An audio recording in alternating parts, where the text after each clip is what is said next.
Merci de votre patience. Thank you so much for your patience. I know we're a little bit behind, but it's a very busy day at the OECD. We're soon going to welcome our distinguished opening panel. I'm sure you're very excited and impatient to hear the opening speech from President Macky Sall of Senegal. We will also have Monique Sanza-Bagwanda, who is Deputy Chairperson, African Union Commission, Mr. Jeff Schlagenhoff, who is our Deputy Secretary General here at the OECD, and Marina, Cerini, who is Vice Minister of Foreign Affairs and International Cooperation of Italy, that chairs the MCM this year. Ms. Chido Cleopatra Pemba, the Special Envoy on Youth, is unfortunately held back because she's sick. Mesdames et messieurs, nous allons bientôt accueillir notre panel d'ouverture. Je suis sûre que vous êtes très impatients. Je vous demanderai de bien vouloir prendre place. Nous allons accueillir en nos murs son Excellence Monsieur Macky Sall, président de la République du Sénégal.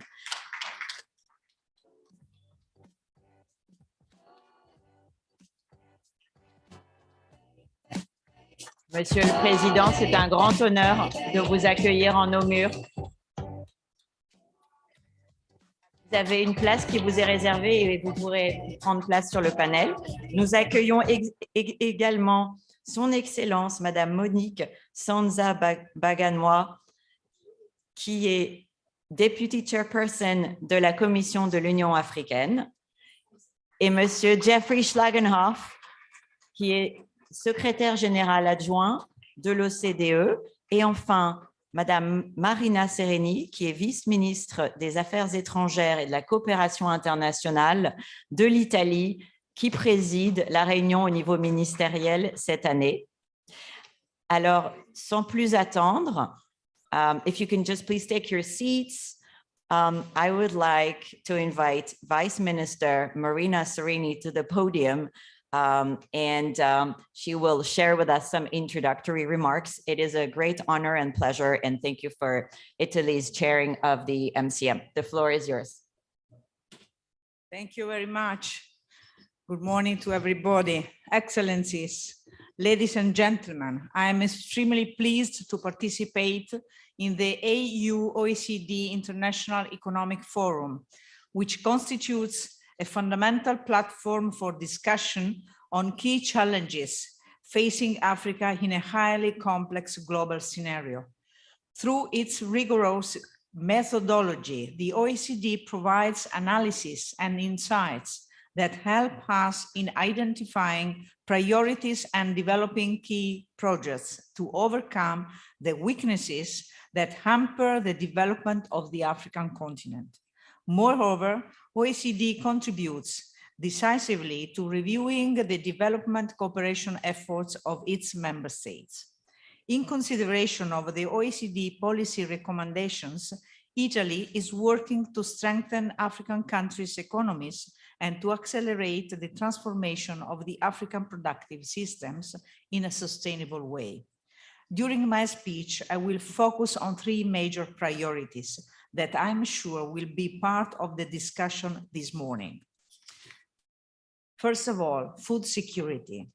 We are deeply concerned about the negative impact of the war in Ukraine on Africa food security, given that African countries import in huge quantities vital commodities such as wheat from Russia and Ukraine. Our goal is to combine emergency measures and structural policies. Italian projects merge food security and environmental protection, supporting measures to minimize the impact of climate change, safeguarding biodiversity, enhancing water and soil management, and acknowledging the nexus between agriculture, health, and energy. Agriculture represents a significant component of the economies of all African countries and an essential element in order to guarantee food security in the continent. Therefore, we finance initiatives aimed at enhancing agro-food systems by promoting sustainable production and consumption. Secondly, we strongly sustain the development of the private sector in Africa. A thriving private sector is pivotal to promoting sustainable growth and boosting innovation. For this reason, we finance projects aiming at facilitating access to credit for the African micro, small, and medium-sized enterprises.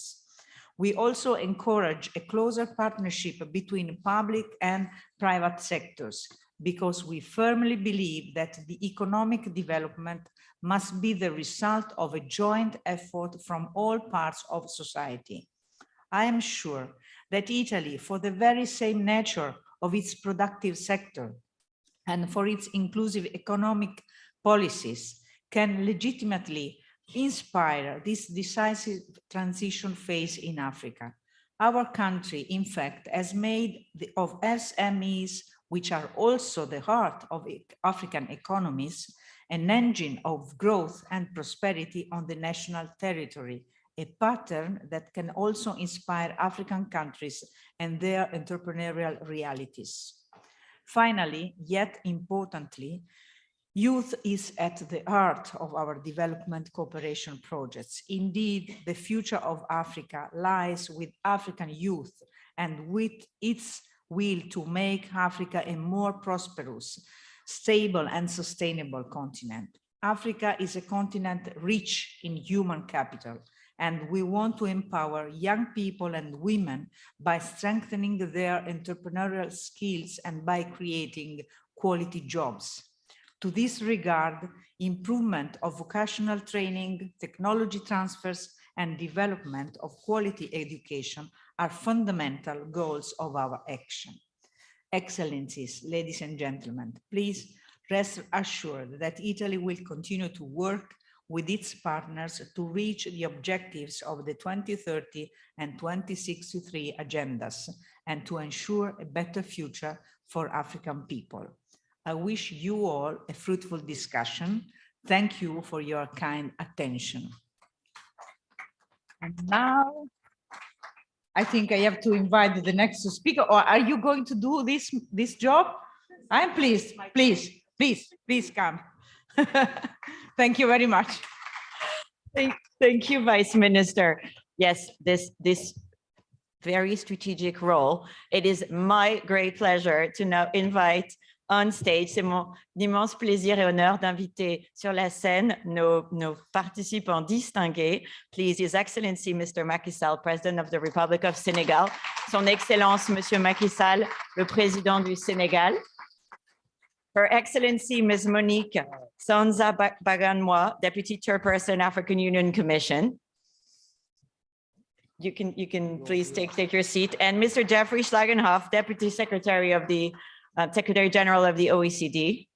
Thank you again, Ms. Marina Cerini, for your introductory remarks. So I will now hand over to the President of the Republic of Senegal, Mr. Macky Sall. Monsieur le Président.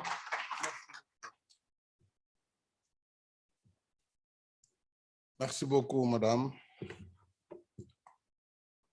Madame la Présidente du Conseil des ministres de l'OCDE, Monsieur le Secrétaire général, Mesdames et Messieurs les ministres, Madame la Vice-présidente de la Commission de l'Union africaine, Madame la Présidente du Centre de développement de l'OCDE, Excellences, Mesdames et Messieurs les ambassadeurs, distingués participants. Merci tout d'abord pour votre invitation et votre accueil après ma participation en juin 2016 à la réunion de haut niveau du comité directeur du Centre de développement de l'OCDE. Depuis, le monde a subi des mutations plutôt négatives sous l'effet cumulé du réchauffement climatique qui s'accentue de la pandémie de COVID-19 et de la guerre en Ukraine depuis février 2022. les pays en développement, africains en particulier, souffrent le plus des conséquences de cette crise écologique, sanitaire, économique et sociale sans précédent. Et pour l'Afrique, ce sont 2 décennies de croissance régulièrement supérieure à la moyenne mondiale qui se trouvent totalement remises en cause, stoppant ainsi net sa trajectoire d'émergence. Face à la crise sanitaire, l'Afrique a su rester résiliente. L'hécatombe qu'on lui avait prédite n'a pas eu lieu, fort heureusement, et chaque pays a essayé de gérer la crise au mieux de ses possibilités. À titre d'exemple, le Sénégal a déployé une stratégie en 2 phases en ce qui concerne la lutte contre la COVID. D'abord à travers un programme national de résilience économique et sociale, qui était un programme également qui devait atténuer les impacts de la COVID, qui a été un programme de 1,6 milliard de dollars consacré à la riposte sanitaire et au soutien des entreprises, des ménages et de la diaspora. Ensuite, dans une seconde phase, nous avons déployé un plan d'action prioritaire, qui est un plan ajusté et accéléré sur la base du plan d'action prioritaire du plan Sénégal émergent, qui était un plan de 24 milliards de dollars, principalement sur l'investissement, pour amorcer la relance post-Covid. En réalité, on dit post-Covid, nous sommes toujours dans la Covid. Et ceci par des investissements publics et surtout privés dans des secteurs cibles comme le tourisme, qui a été très touché par cette pandémie, mais également des secteurs comme l'agriculture. Et dès la pandémie, nous avions compris la vulnérabilité du secteur agricole africain. Parfois, on peut se demander légitimement pourquoi les Africains ne sont-ils pas capables de produire, de quoi se nourrir. C'est une question légitime. Et la réponse peut venir aussi de l'histoire, puisque l'Afrique a adopté des politiques mises en place il y a plus de 100 ans.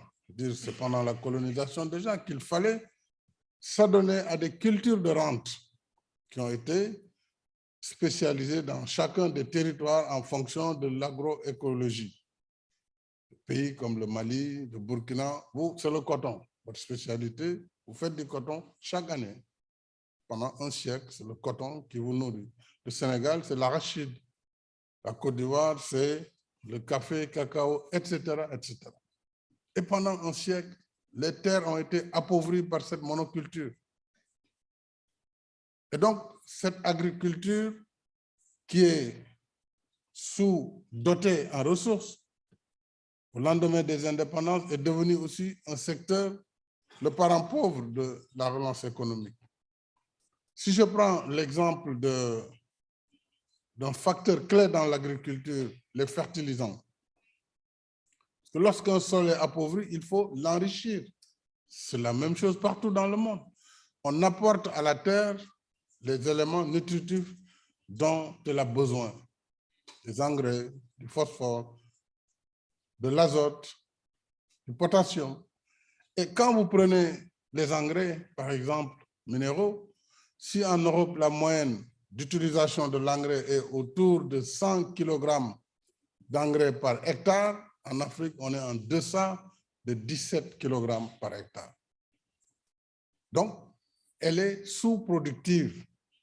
Je ne parle même pas de l'équipement, la nécessité d'impliquer le secteur privé agricole, l'agrobusiness, etc. Et le danger qui nous guette, justement, quand on parle de famine, c'est que même ces 17 kg d'engrais par hectare, aujourd'hui, sont devenus impossibles à obtenir du fait de la guerre entre la Russie et l'Ukraine. Parce que le marché est devenu rare, les prix ont flambé. Le prix de l'engrais aujourd'hui est multiplié par 3 entre la saison dernière et celle-ci. Voilà donc les facteurs, certains facteurs qui expliquent cette difficulté. Et donc, dès la COVID, nous avons dit qu'il faut renforcer les capacités de la souveraineté alimentaire africaine, diversifier. Ensuite, on a habitué aux Africains à manger du riz. Vous venez d'Indochine au début. Aujourd'hui, les Africains ne consomment que du riz qu'ils ne produisent pas. Enfin, qu'ils produisent faiblement, pas assez. Et donc, voilà ce qui explique cette dépendance. Et lorsque les chaînes logistiques sont rompues, lorsque la guerre, comme en Iran, empêche l'exportation des graines, évidemment, le continent vit une menace grave de famine. Donc, le mot du secrétaire général des Nations Unies n'est pas exagéré. De parler d'ouragan de la famine si on n'arrive pas à exporter les blés d'Ukraine, mais aussi à libérer le blé de Russie. C'est sur deux bords. Il ne faut pas juste parler de l'Ukraine et ne pas parler de la Russie par rapport à l'Afrique et à la situation grave que pose aujourd'hui l'absence de ces produits et surtout l'absence des fertilisants pour le continent africain, puisqu'en dehors du blé, nous avons nos productions céréalières que sont le mil, le maïs et d'autres variétés de production qui doivent assurer la souveraineté ou en tout cas la production agricole africaine.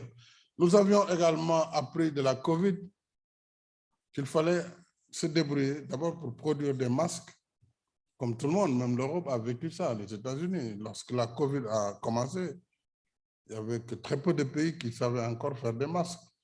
Heureusement, très tôt, les pays se sont adaptés. Donc, on a voulu renforcer l'industrie pharmaceutique.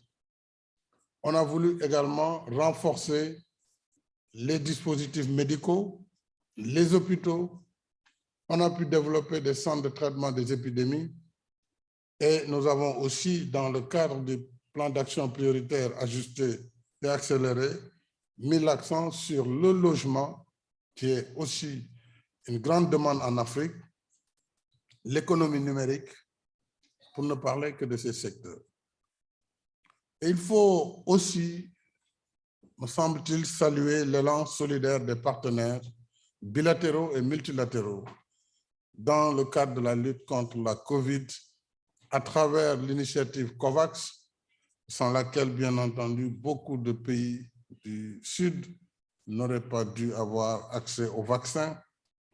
Et cet effort de solidarité a permis d'atténuer les impacts de la COVID en Afrique et saluer en même temps l'initiative du G20 de suspension du service de la dette des pays pauvres, même si cette initiative a connu une fortune, de fortunes diverses, parce qu'en réalité, l'objectif n'a pas été atteint.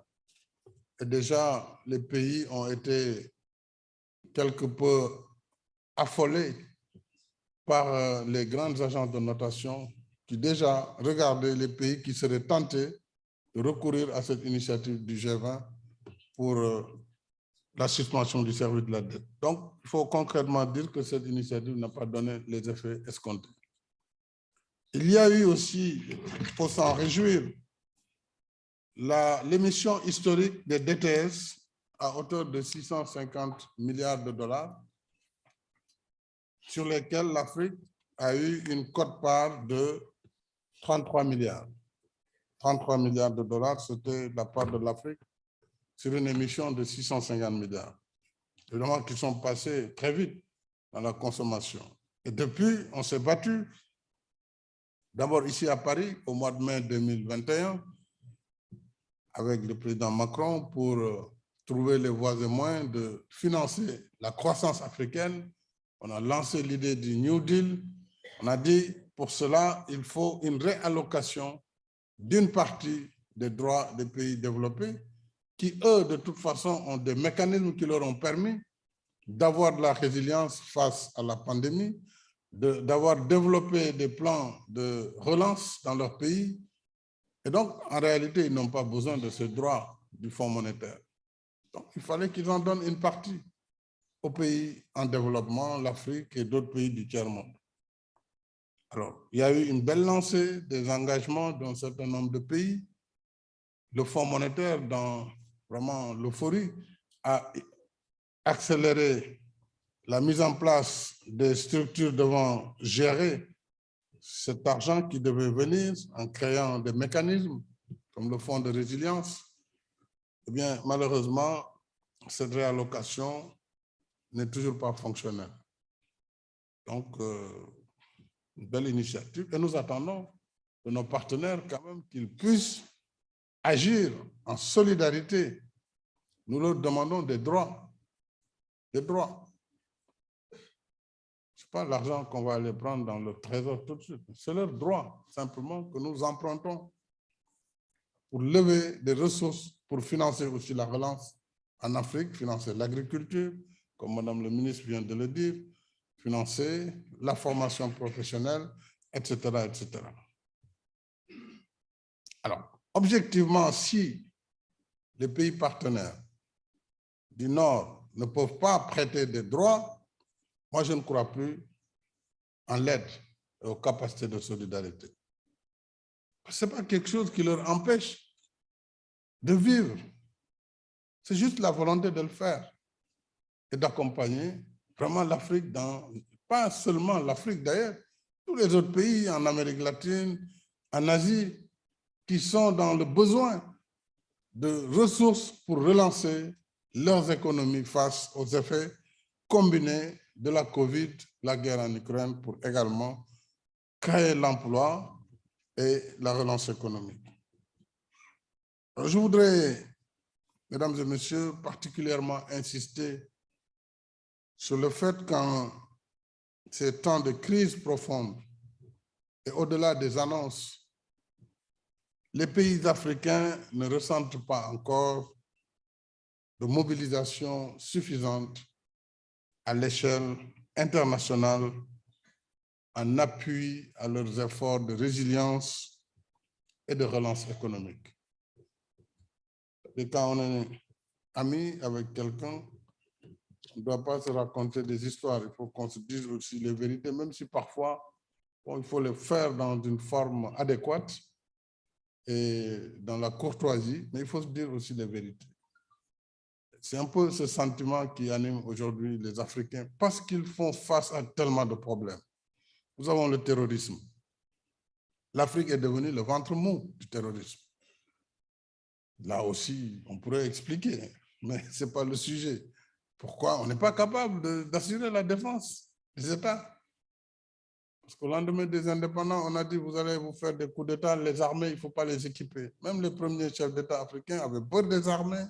Donc, surtout pas équiper l'armée. Il faut juste avoir des tenues comme ça, mais ils vont faire des coups d'État. Ensuite, on nous a dit non, c'est l'ajustement structurel, vous n'avez pas besoin de ça, vous ne pouvez pas vous équiper. Jusqu'au moment où le danger est arrivé, le terrorisme, avec les conséquences sur la chute du régime libyen, alors que les Africains avaient dit laissez-nous régler le problème avec Kadhafi, il est prêt à rentrer, à quitter le pouvoir, à détruire la Libye. Aujourd'hui, c'est les conséquences de cette destruction de la Libye qui expliquent en grande partie ce qui se passe dans le Sahel, au Niger, au Mali, au Burkina Faso et ailleurs. Nous avons des conséquences également dans la zone de lac Tchad, Boko Haram. Nous avons la Corne de l'Afrique, nous avons même le Mozambique. Donc le continent, rien que sur le terrorisme, aujourd'hui fait face à son destin. Et il faut équiper les armées. Je salue le soutien de l'Union européenne sur l'architecture de paix, puisque c'est l'une des rares organisations au monde qui accompagne le financement des opérations en Afrique. Donc ça aussi, il faut le dire et le saluer pour s'en réjouir. Au même moment, il faut faire face à la transition énergétique juste. Le titre, on a dit, l'avenir que nous voulons des politiques meilleures pour la génération à venir et pour une transition durable. Alors, la transition énergétique, je dirais juste et équitable. certes, le sommet de Bruxelles, le dernier sommet UE-IA Afrique-Europe, en février dernier, avait réussi un consensus sur la transition énergétique. Et l'on est reparti de Bruxelles soulagé qu'enfin on a trouvé la formule qui ne va pas condamner l'Afrique simplement puisque dans l'air du temps, il faut faire propre, il faut faire clean, il faut faire décarbonisation de l'économie. Mais l'Afrique, si on prend son cas, qui est un continent, encore une fois, avec 1,4 milliard d'habitants, sur lequel au moins 600 millions de personnes n'ont pas encore accès à l'électricité. Et notre combat, c'est l'accès universel à l'électricité. Et l'Afrique est riche aussi de ses ressources naturelles. Alors, si on dit aux Africains, non, aujourd'hui, avec Glasgow, un certain nombre de pays ont décidé de ne plus financer les énergies fossiles, donc vous devez vous mettre tous à l'hydrogène, au solaire, ce que nous faisons déjà. Puisqu'un pays comme le Sénégal est à 31% au moment où je vous parle d'énergie propre, d'énergie renouvelable, même pas propre, renouvelable entre le solaire, l'éolienne, l'hydroélectricité. Mais ce n'est pas suffisant. Dans une économie, il faut une énergie de base. Ça a été pendant longtemps en Europe, aux États-Unis, d'abord le charbon, le base load, le charbon, ça a été le fuel, ça a été le nucléaire.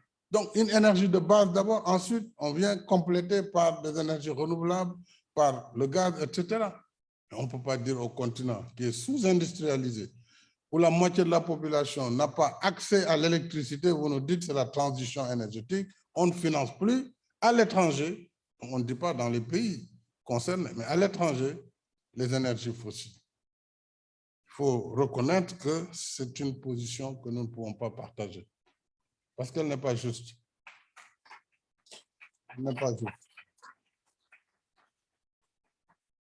Donc, c'est une vraie préoccupation par rapport à la décision de la COP26 de Glasgow et à celle du G7 d'arrêter le financement à l'étranger des sources d'énergie fossile, y compris le gaz.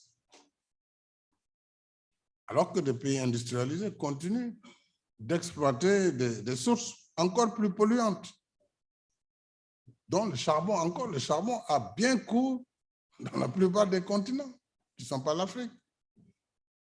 C'est pourquoi j'espère que lors du sommet du G7, où on nous a fait l'honneur de nous inviter, que nous pourrons vraiment convaincre encore une fois, comme du reste nous avons réussi ça avec l'Europe au mois de février, qu'il faut tenir compte de l'état de développement du continent africain, tenir compte des ressources naturelles du continent, et que nous nous inscrivions, comme nous l'avons fait lors du sommet de Paris, sur une politique d'adaptation qui éviterait à l'Afrique d'emprunter le même chemin que les pays industrialisés. Et nous avions convenu ensemble à Paris de créer le fonds climat vert qui serait doté de 100 milliards de dollars par an. Il faut aller voir combien depuis Paris 2015, on a dans ce premier 100 milliards de dollars. Et c'était pour financer les politiques d'atténuation, d'adaptation, pardon. Donc, nous estimons de façon légitime que cette nouvelle orientation sera une entrave sur la trajectoire d'émergence des pays africains et une injustice à l'égard de plus de 600 millions de personnes dont le rêve et l'ambition légitime est d'avoir accès à l'électricité parce qu'ils vivent encore dans l'obscurité sur le continent. Et vu d'Afrique, toutes ces mesures prises sans concertation, parce que c'est là aussi le problème, sans concertation, alors qu'elles impactent le présent et le futur de nos peuples, sont ressenties comme si les règles de la gouvernance mondiale condamnaient le processus de développement de l'Afrique à un éternel saut d'obstacles, tout le temps. Vous finissez ça, on vous remet la corde, vous devez encore recommencer. Un peu comme le tenant d'Anaïd. Il faut donc qu'ensemble nous construisions le récit, ensemble que nous trouvions les solutions. En ce moment, nous pourrons nous dire par rapport à notre situation, voilà ce que nous pensons être la voie où vous pourrez nous aider. Et ce sentiment vient d'être conforté. J'aime bien ce rapport 2022 sur le financement du développement durable, puisque ce n'est pas un rapport que les Africains ont fait. Donc, et ce rapport est sans appel dans ses conclusions, qui a été donc édité par d'excellentes institutions multilatérales en avril 2022, par une soixantaine d'institutions, dont le Fonds monétaire, la Banque mondiale, le Comité de Bâle sur la supervision bancaire et l'Association internationale des régulateurs de l'assurance et le Conseil de stabilité financière. Alors, le rapport met à nu l'inéquité dans l'évaluation des agences de notation au détriment des pays en développement. Et à titre d'illustratif, le rapport a indiqué 2 remarques que je cite verbatim, donc ce n'est pas les propos de Macky Sall. Hein. Premièrement, le rapport dit que les pays développés qui ont connu une augmentation de leur dette, ce qui est normal, et je salue d'ailleurs ce que les pays européens ont fait, américains, en dégradant le solde, en augmentant le déficit face à une pandémie comme la COVID. Il fallait bien sortir du dogme des cibles de déficit fixées pour faire face à une crise planétaire. Donc, les pays développés qui ont connu une augmentation de leur dette et un ralentissement économique beaucoup plus important ont largement échappé aux dégradations, ce qui a renforcé leur accès à un financement de marché abondant et abordable. Et leurs banques centrales ont pu racheter la dette des États pour permettre aux États de faire face à cette crise qui est sans précédent. Et le rapport rajoute l'importance de méthodologies transparentes afin de ne pas miner la confiance dans les notations devient impératif. Alors c'est pourquoi, lors de la réunion du groupe de réponse à la crise mondiale sur l'alimentation, l'énergie et les finances que nous avons co-présidé le 20 mai dernier avec le secrétaire général des Nations Unies et un certain nombre de chefs d'État, j'avais suggéré au secrétaire général Guterres de soumettre ce rapport 2022 sur le financement du développement durable à l'examen du G7 et du G20. Dans le même esprit, je pense qu'il est temps également que nos partenaires acceptent d'octroyer au sein du G20 un siège pour l'Afrique. J'allais dire un siège pour l'Union africaine. Un siège pour l'Union africaine. Nous avons un seul pays africain qui est membre du G20, c'est l'Afrique du Sud. Mais l'Union africaine, par son poids démographique, par son PIB cumulé, on fait le PIB de toute l'Afrique, on est quand même au maximum 8e économie mondiale. Donc, on doit pouvoir avoir une chaise à côté aussi pour être là, quand on discute des affaires du monde. Et non pas des invitations très gentilles quand la personne a du feeling pour l'Afrique. Il y en a qui ne comprennent même pas que l'Afrique est un continent. Donc, ils disent non, c'est pas tout compliqué, c'est pas la peine. Donc, parfois au G20, on est invité, parfois on n'est pas invité. Ça dépend du pays qui organise. Donc, G7, parfois on est invité, parfois non, c'est l'affaire du club des 7. Donc, voilà. Mais selon le pays, et là je remercie l'Allemagne, le chancelier est venu jusqu'à Dakar, remettre une invitation. Et donc, au moins, on va leur dire ce qu'on pense de notre partenariat, et c'est ça qui fait avancer le monde. Donc, je souhaite que le Centre de développement, que l'OCDE nous soutienne dans cette demande légitime, puisque le G20 quand même initie beaucoup de politiques, et j'ai salué, par exemple, tout ce que le G20 a fait sur la lutte contre l'évasion fiscale, avec vraiment une contribution remarquable de l'OCDE. On doit être là, membre, discuter, parce qu'on est quand même 54 pays, 1,4 milliard d'habitants, on ne peut pas les ignorer comme ça, parce qu'ils sont sous-développés. Je souhaite donc que par son poids et son PIB cumulé, l'Afrique siège au G20, où les décisions économiques et financières qui engagent le sort de l'humanité sont prises. Et si le progrès est la finalité du développement, donc si le progrès est la finalité du développement, le destin de l'humanité ne peut être figé dans des règles et pratiques immuables. Ça, ce n'est pas possible. Le destin doit s'inscrire dans une dynamique de changement et d'adaptation.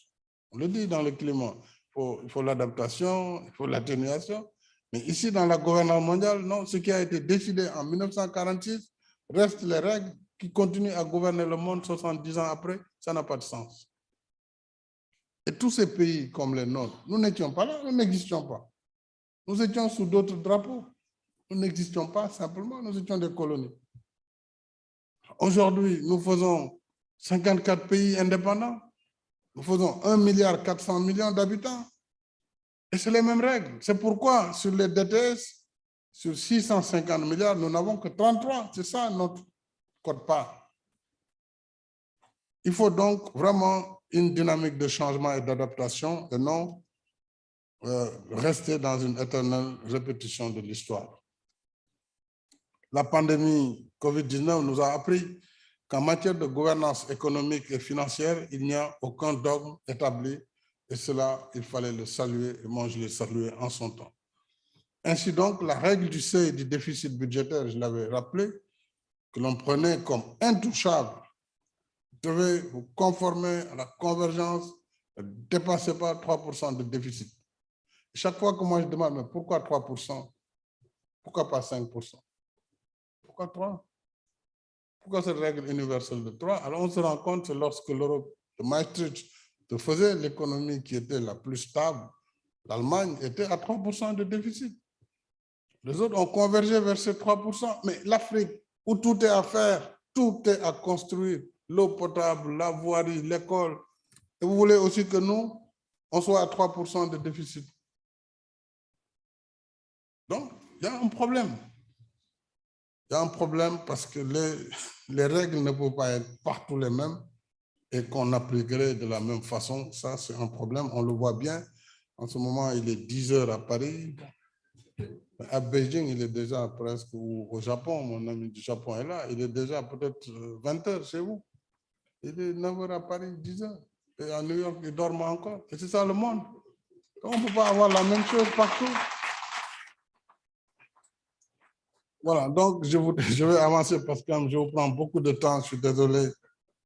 Je vais accélérer et j'ai presque fini.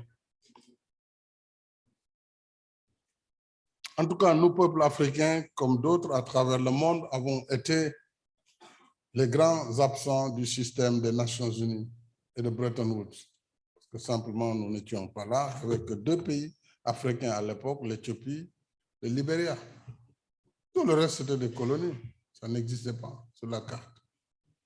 Alors, d'une certaine façon, donc, notre situation actuelle s'explique par des règles et principes conçus à une époque où nous n'avions pas voix au chapitre.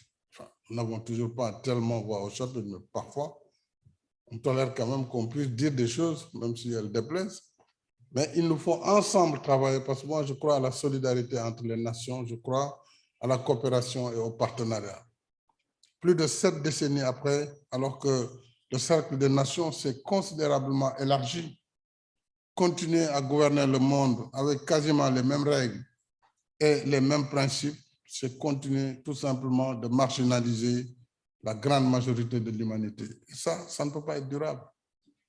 C'est-à-dire que ça ne peut pas continuer. Ce n'est pas possible. Et il ne faut pas ignorer donc la prise en compte des intérêts présents et futurs de cette population mondiale. Et si l'éthique de justice doit être admise comme universelle, la désuétude des règles et principes de la gouvernance politique, économique et financière mondiale devrait interroger les consciences et inviter au changement. Si nous voulons instaurer un nouvel ordre mondial plus juste, il faut déverrouiller le système actuel. Il faut vaincre les préjugés et déconstruire les narratifs qui renvoient l'Afrique à la marche des cercles de décision. L'Afrique ne peut plus se contenter simplement de promesses qui le cantonnent au rôle du continent du futur, parce que le futur, c'est déjà maintenant. Et c'est maintenant donc qu'il faut prendre en compte le récit de l'Afrique sur ses propres besoins et convenir avec elle des solutions les plus adaptées à ces problèmes dans un esprit de partenariat et de respect mutuel. Et ce partenariat, il est gagnant-gagnant. Je disais à certains collègues européens, si nous vous demandons de changer les règles de l'OCDE, certes, c'est pour nous permettre de prendre plus de volume de crédit export, mais c'est aussi vous permettre, vous, de commercer plus avec nous. Donc, tout le monde y gagne. Donnez-nous plus de maturité sur les crédits, diminuez les taux de l'apport au lieu de 15% à 5%, ou même sans apport. De toute façon, c'est un crédit que nous prenons et que nous payons. Et aussi, il faut dire que les Africains payent leurs dettes. Il n'y a presque jamais de défaut de paiement, malgré les conditions. Mais nous voulons prendre plus, commercer plus avec vous, construire plus vite le développement du continent. Comme on le sait, c'est 30 millions de kilomètres carrés qu'il faut construire. Les routes, les chemins de fer, les ports, les aéroports, les réseaux électriques, etc. etc. Donc j'invite l'OCDE, vraiment, et le centre de développement de l'OCDE qui nous aide à porter et à amplifier notre message, qui est un message d'amitié pour l'avènement d'un nouvel ordre mondial plus juste et plus équitable. Je vous remercie de votre aimable attention.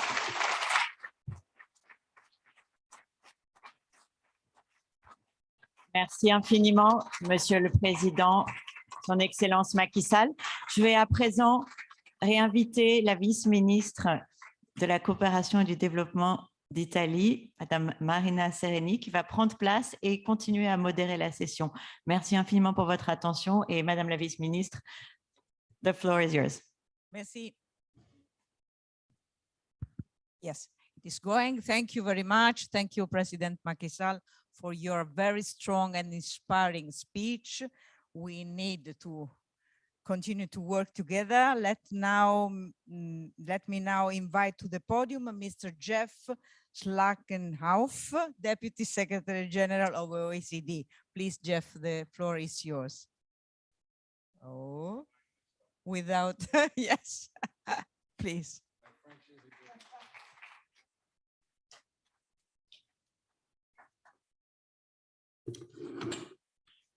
Thank you very much. Your Excellency, President Macky Sall, Deputy African Union Commissioner, may I say Monique?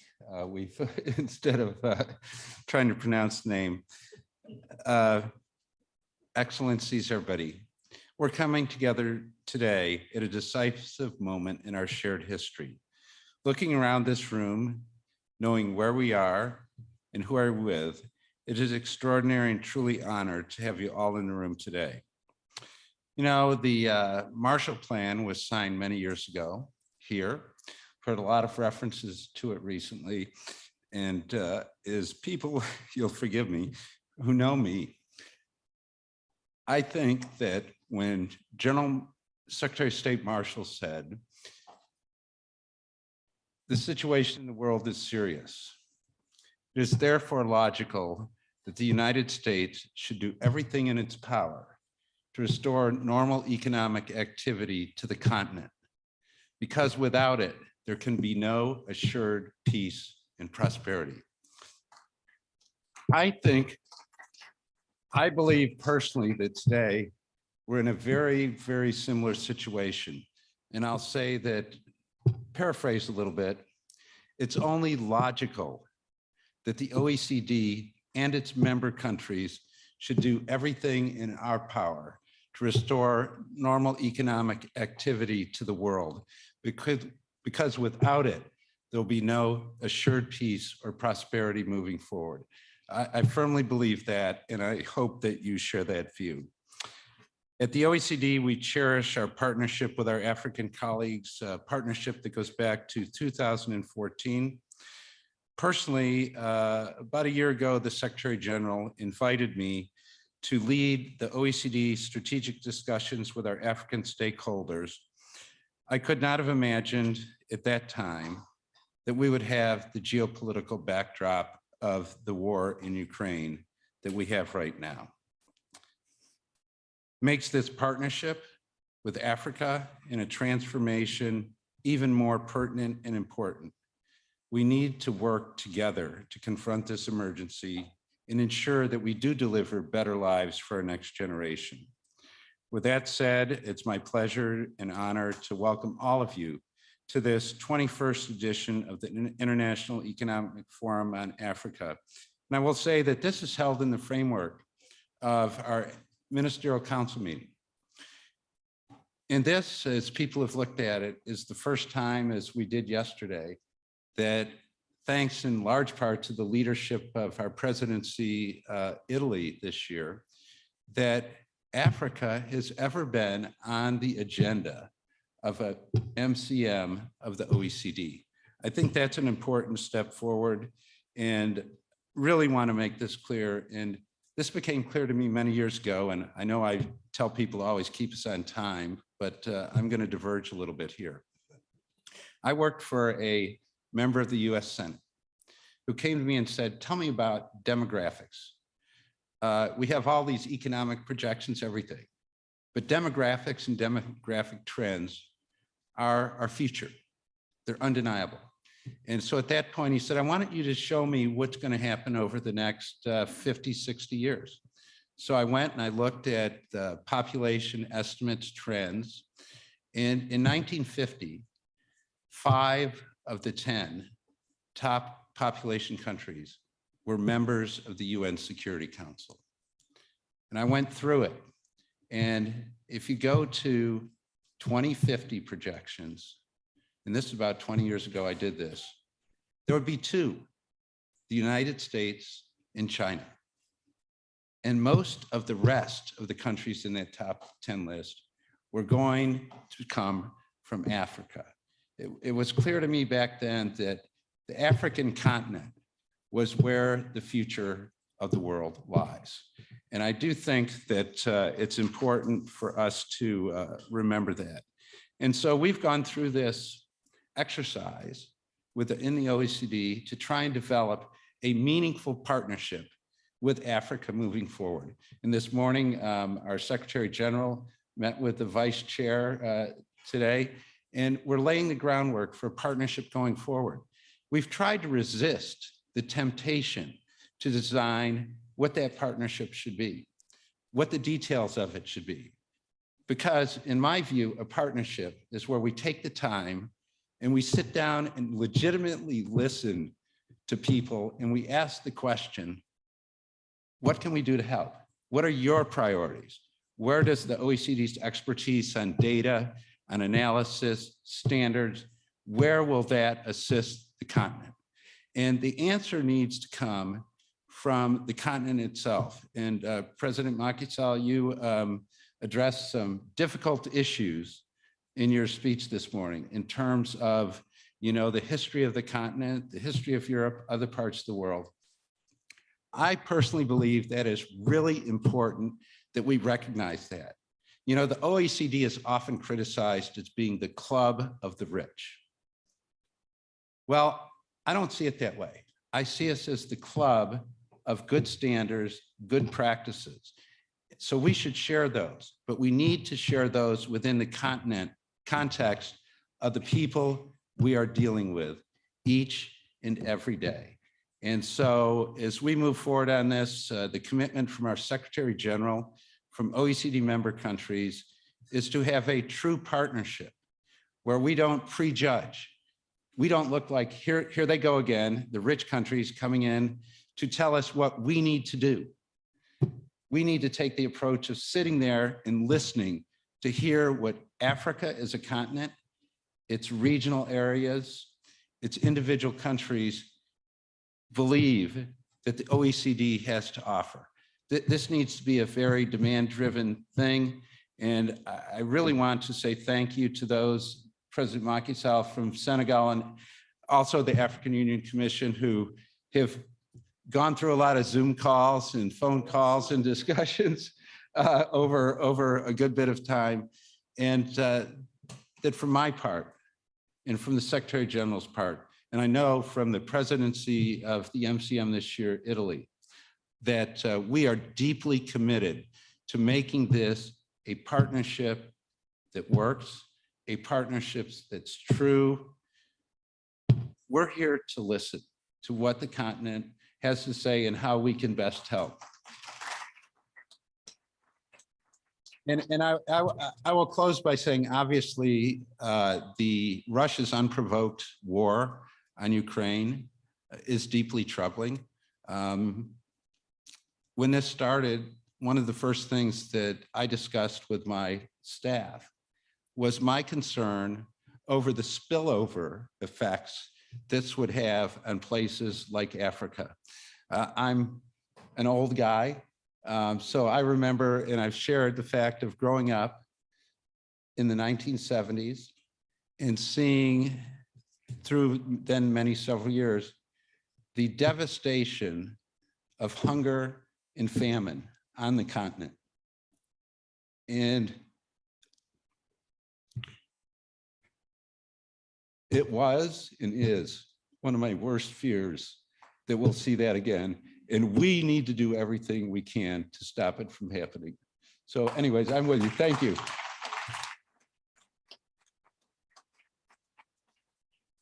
Thank you very much, Jeff.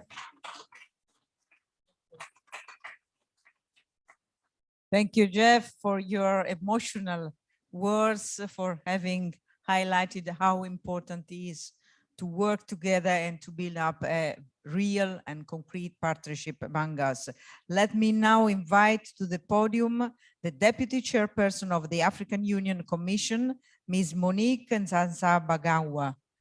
Please, Monique, the floor is yours.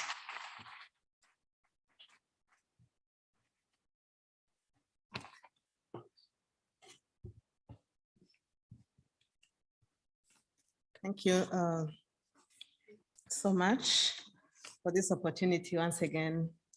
Your Excellency, Mr. Macky Sall, President of the Republic of Senegal and Chairperson of the African Union. Your Excellency, the Deputy Secretary General, Your Excellency, Deputy Minister, my sister, and all protocol observed, I'm delighted to address this 21st African Union OECD International Economic Forum on Africa.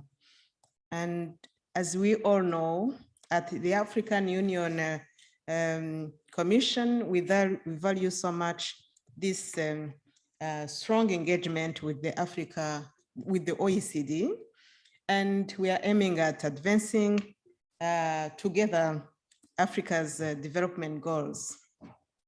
The forum of this theme, Africa in the emerging global economic order, is timely and crucial for African countries as we continue to navigate in a world characterized by uncertainty and volatility in some key areas, such as food insecurity and the rise of some of the strategic commodities prices.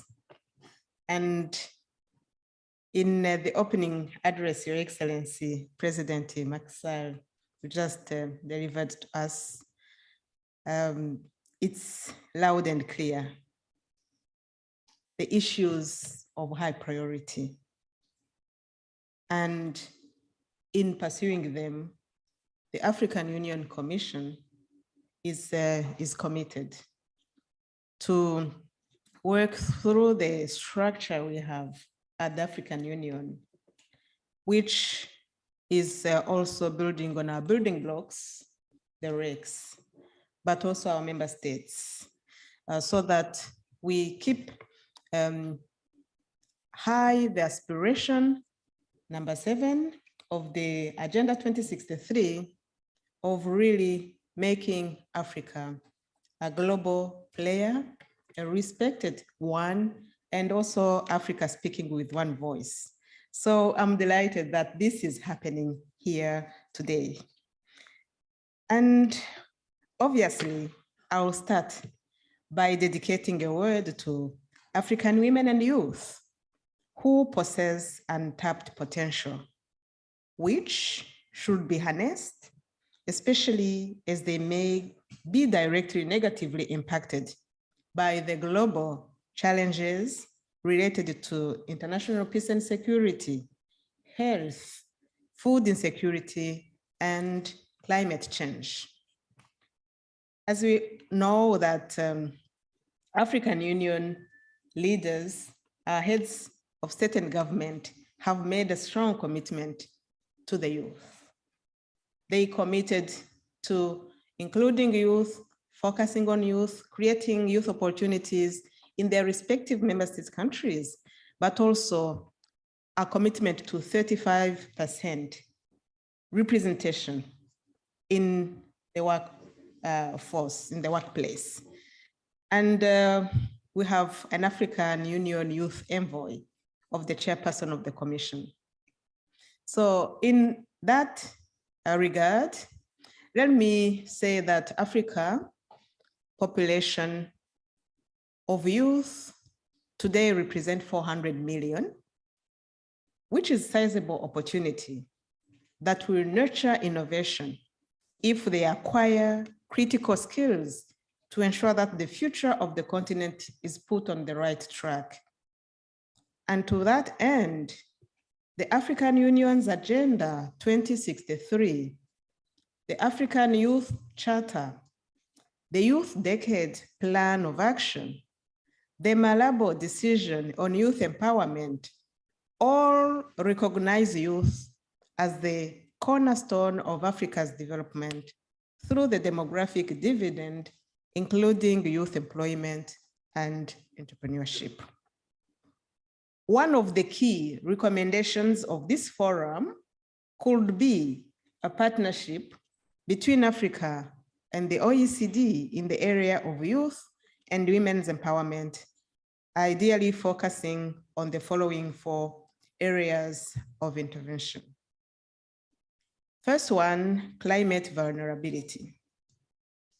We should highlight that Africa is the least climate resilient region in the world, with high vulnerability to climate change and low readiness for adaptation to climatic shocks, largely due to its desert and semi-desert climate zones, level of socio-economic development, and the need of the required technological capacity and financing for adaptation.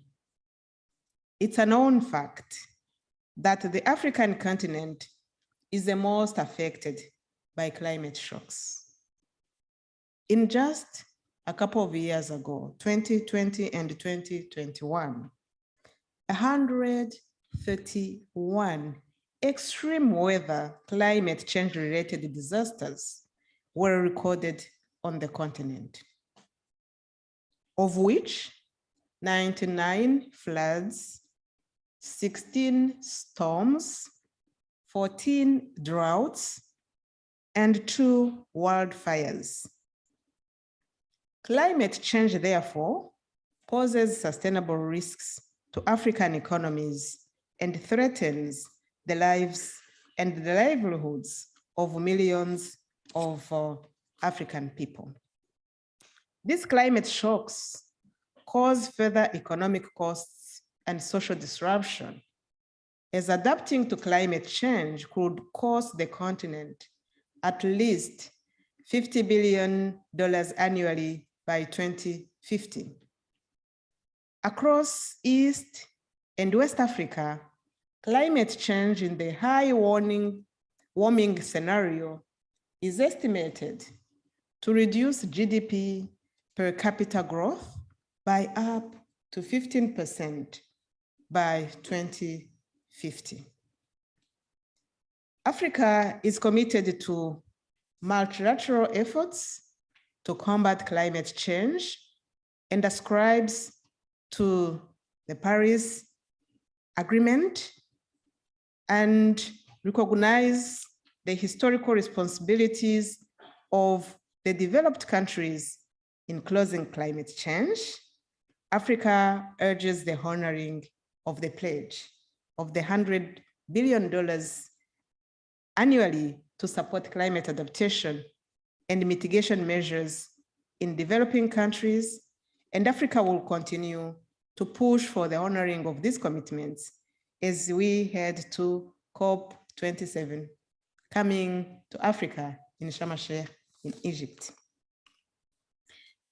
Secondly, I highlight quality education. Skills development and training, particularly in technological innovation, is key. Education is central to youth empowerment and to a better quality life. It's through education that Africa's youth can chart a better future for themselves and create economic opportunities to break the generational poverty trap. As Africa strives for inclusive growth and sustainable development, generating knowledge is crucial to harness the huge continental potentials and quality employment creation. Thirdly, promotion of small, micro, and medium enterprises. SMMEs generate between 70 and 90% of employment and contribute more than 50% of GDP on our continent, Africa.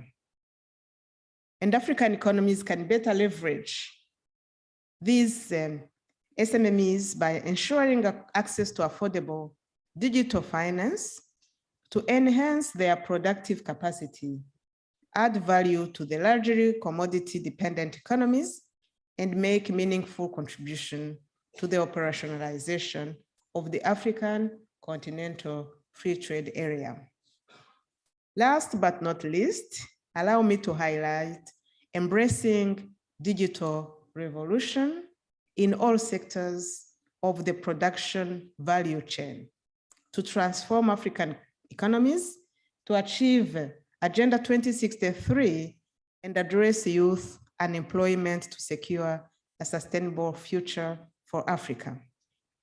Your Excellencies, allow me at the end of my statement to once again reiterate the African Union Commission's commitment towards strengthening the strategic partnership with the OECD, a mutual beneficial partnership that reflects Africa's priorities and interests, but at the same time address the aspirations of our citizens.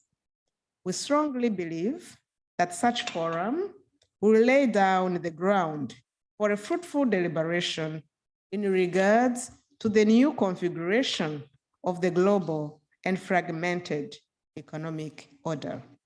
It will require robust and deliberate international cooperation and coordination. Thank you so much for your kind attention.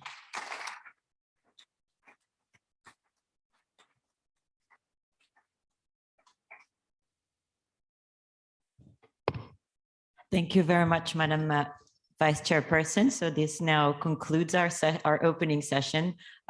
Please join me in a big round of applause for our distinguished panel.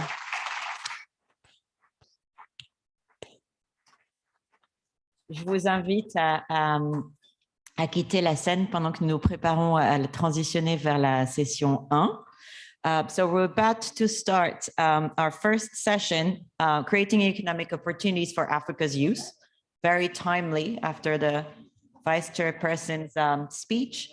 Mesdames et messieurs, juste un instant de patience pendant que nous finissons cette séance d'ouverture et nous dirigeons vers la première séance de ce forum, créer des opportunités économiques pour la jeunesse africaine.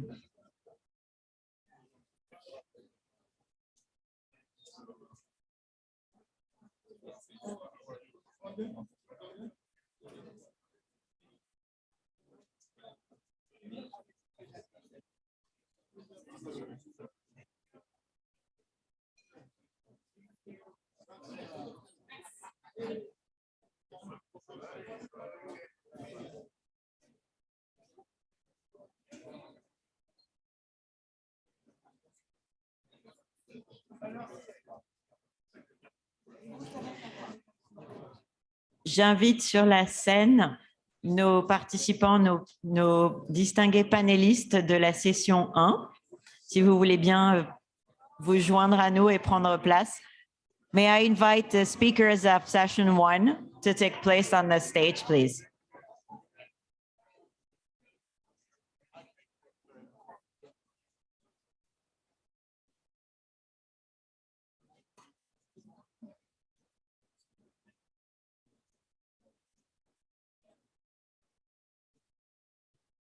So we can invite now our distinguished panelists from session 1, as well as Ms. Georgia Calvin-Smith, who was presenter and senior producer at France 24, and she will be moderating session 1. So if I can ask everybody to please take their seats back. If you want to share your thoughts on social media, the hashtag is Africa Forum.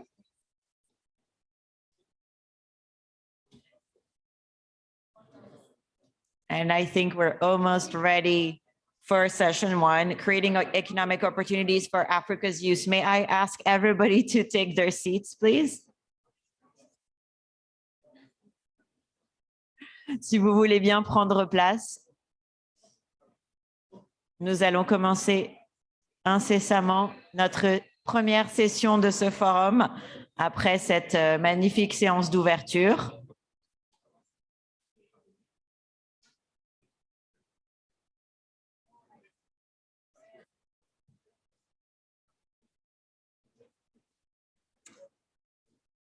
Ms. Georgia Calvin-Smith, you will be our presenter and moderator, so the floor is yours. Thank you so much, Betty. I'll just give everyone with us today a couple of moments to allow the last contingent to clear out for a moment before we crack on. And I also just use this as a chance to test my microphone, which seems to be working. Right.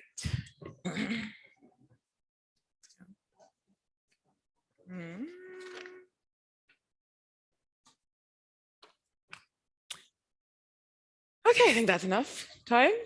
Well, again, thank you all so much for being with us. I'll just ask you to just focus your attention with our esteemed panelists for a moment.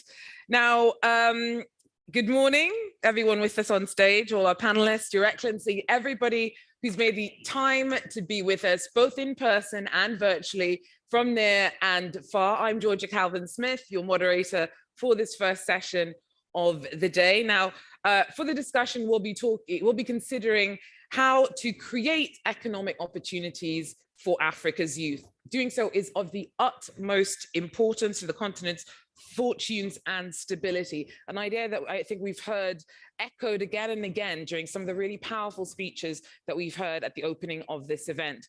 The issue is a vast and multifaceted challenge that requires coordination on a number of fronts, from capacity building, the empowerment of women, the promotion of entrepreneurship, access to financing, and the enhancement of physical and digital infrastructure. The African Continental Free Trade Agreement also sets a new stage for SME development and job creation, but hurdles remain and have been made more difficult to overcome in light of the current uncertainties of the global economic context that we face at the moment. So to look more closely at all of this, we're joined by a distinguished lineup of speakers. First of all, we have Minister Robert Dussey, the Minister of Foreign Affairs, Regional Integration and Togolese abroad for Togo. Thank you so much for being with us, Minister. We also have 𝐀𝐟𝐫𝐢𝐚, founder and CEO of AE Trade Group. Thank you so much for being with us, Muluwalem. We also have Christian Yoka, the Director of the Africa Department for the French Development Agency. It's lovely to have you on stage with us. And of course, Mame Abi Say, Senegal's General Delegate of the Delegation for Rapid Entrepreneurship of Women and Youth. We're really looking forward to what you have to contribute today, Abby. Okay, so we're also joined virtually by Keiko Okada, who's Japan's Deputy Director General for the International Cooperation Bureau for the Ministry of Foreign Affairs. Keiko, thanks so much for making the effort to be with us. So we're going to crack on because we don't have much time. Robert, we're going to jump straight in. So we heard there the outline of just how much of Africa's demographic is young. 70% of the population of sub-Saharan Africa is under 30. The continent's the world's youngest population. So in terms of public policy, what is Togo doing to kind of promote jobs and entrepreneurship amongst this huge youth demographic? Thank you so much for your question. You know, I don't know if everyone knows Togo here. So Togo is, of course, is a West African country. So we are between Benin, Ghana, and Burkina Faso. The population of Togo is around 8 million. Right now, for example, one of our priority in our national development plan is the youth, how we can help the Togolese young people to access of, for example, to job.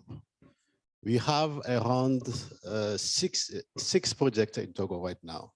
One of the projects is, for example, we have a fund, we have a specific fund to help all Togolese young people to, for example, when they decide to make the agriculture.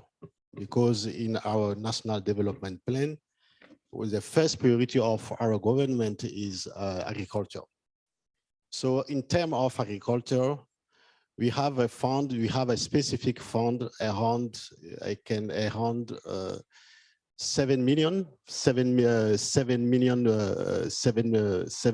euro to help the young people.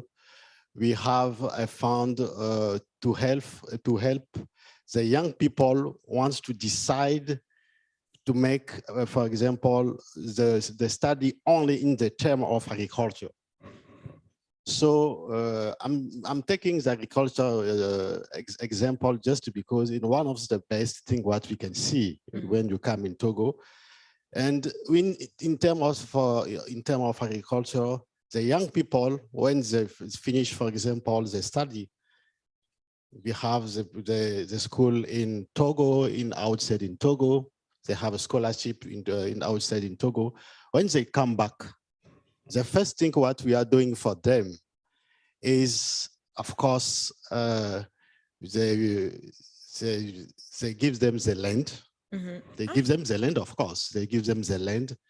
And the government gives the guarantee, 50% for all young people who want to do agriculture. So it's one of the best program what we have right now. And we have plenty of the young people who take the agriculture, for example, like, like their own strategy for their own, for their life. The second thing what we are doing is we have, in French is, I will give you the name in French, is Fonds National d'Inclusion Financière. And with this fund, for example, we started that fund. It was in 2014. From 2014 to 2021. So the last year, our government spent, I have my colleagues, the Minister of Finance here, our government spent around 21 million euro only to help the population, to help the young people, and of course, young people and young ladies. Oh, so is there a special focus on women within this program? Of course, of course. And we have, if you see the benefits of that fund, we have more than 1.7 million people in Togo. In Togo, of course, young people and young ladies have the benefits of that fund. Another fund what we have is the fund to help the people to take the high technology like the priority of our life. So now, for example, if you want to do your study, to do your study in terms of high technology, because of course we are trying to promote high technology in Togo. So we have the specific fund for that. So finally, we have, as I told you, around 6 project mechanism and project to help the young people, to help the young Togolese people.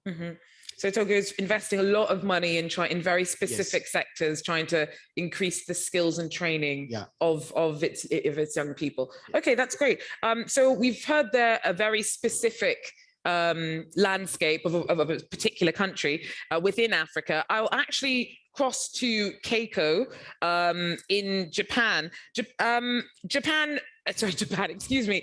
𝐀𝐿 Okada, in your view, how is the global context affecting economic opportunities for Africa's youth? Thank you. Thank you for that question. While we are struggling to recover from the COVID-19 pandemic, Russia's aggression against Ukraine, soil, food, and energy crisis, we are concerned that the negative impact on the African economy and society will hit the younger generation harder. How can we overcome the difficulties and step forward and achieve SDGs in Africa?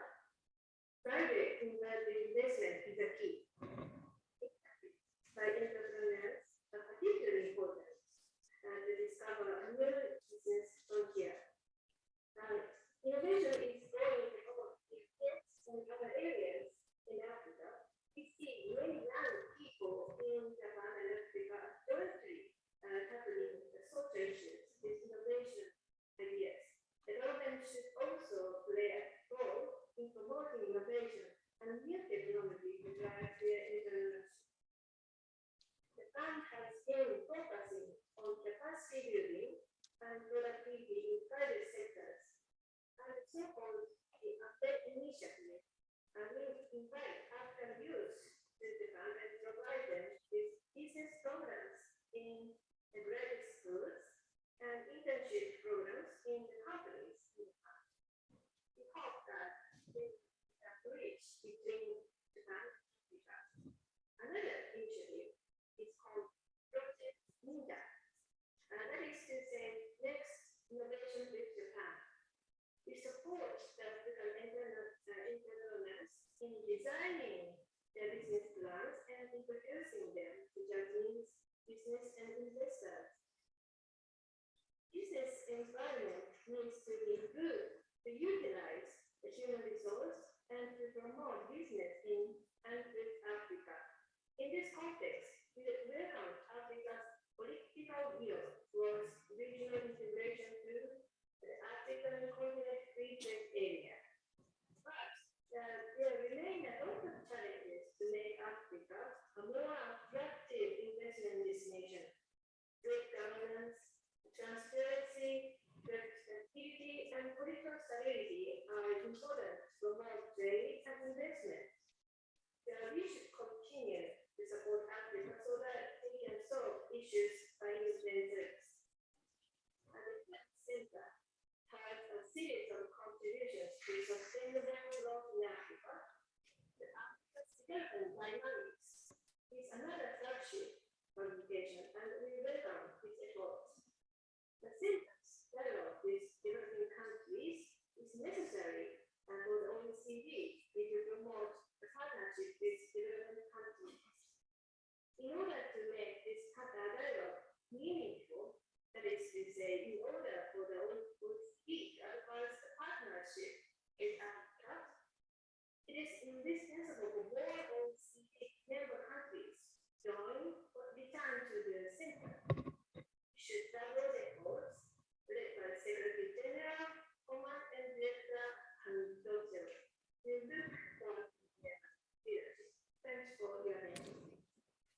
Thank you so much for that, 𝐀𝐟𝐫𝐢𝐜𝐚. Ma'am Abi Say, in your experience, what do you think are the priority sectors in Senegal that can create more opportunities for young people? We heard from the Minister of Togo that they're really focusing on technology and agriculture. What do you think can happen in Senegal? Alors, je pense que nous avons et nous partageons une vraie réalité en Afrique. Ce sont les mêmes secteurs prioritaires, hein. C'est l'agriculture qui arrive bien évidemment en tête, c'est l'élevage, c'est la pêche pour le Sénégal, le cas particulier du Sénégal, c'est également l'artisanat.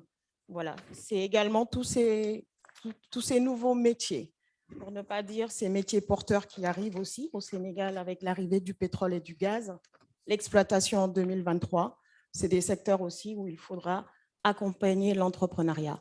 Je pense qu'il a été dit aussi beaucoup de choses sur le défi démographique, sur la croissance de l'Afrique. On ne revient pas sur l'inflation, la montée des prix, mais le grand défi majeur pour l'Afrique, particulièrement le Sénégal, c'est le défi démographique. Au Sénégal, c'est 60% de la population active qui a moins de 20 ans. On a parlé de 400 millions tout à l'heure pour toute l'Afrique de jeunes. C'est un défi, mais c'est également une opportunité forte. Un secteur informel aussi qui pèse très, très lourd. On sait que 80% de la population active, c'est dans le secteur informel. Et la DER a été créée. La DER, donc, c'est la délégation à l'entrepreneuriat rapide pour les femmes et les jeunes. Un accent particulier, donc mis en place par l'État du Sénégal, par le président Macky Sall qui a pris la parole tout à l'heure dans la phase de démarrage.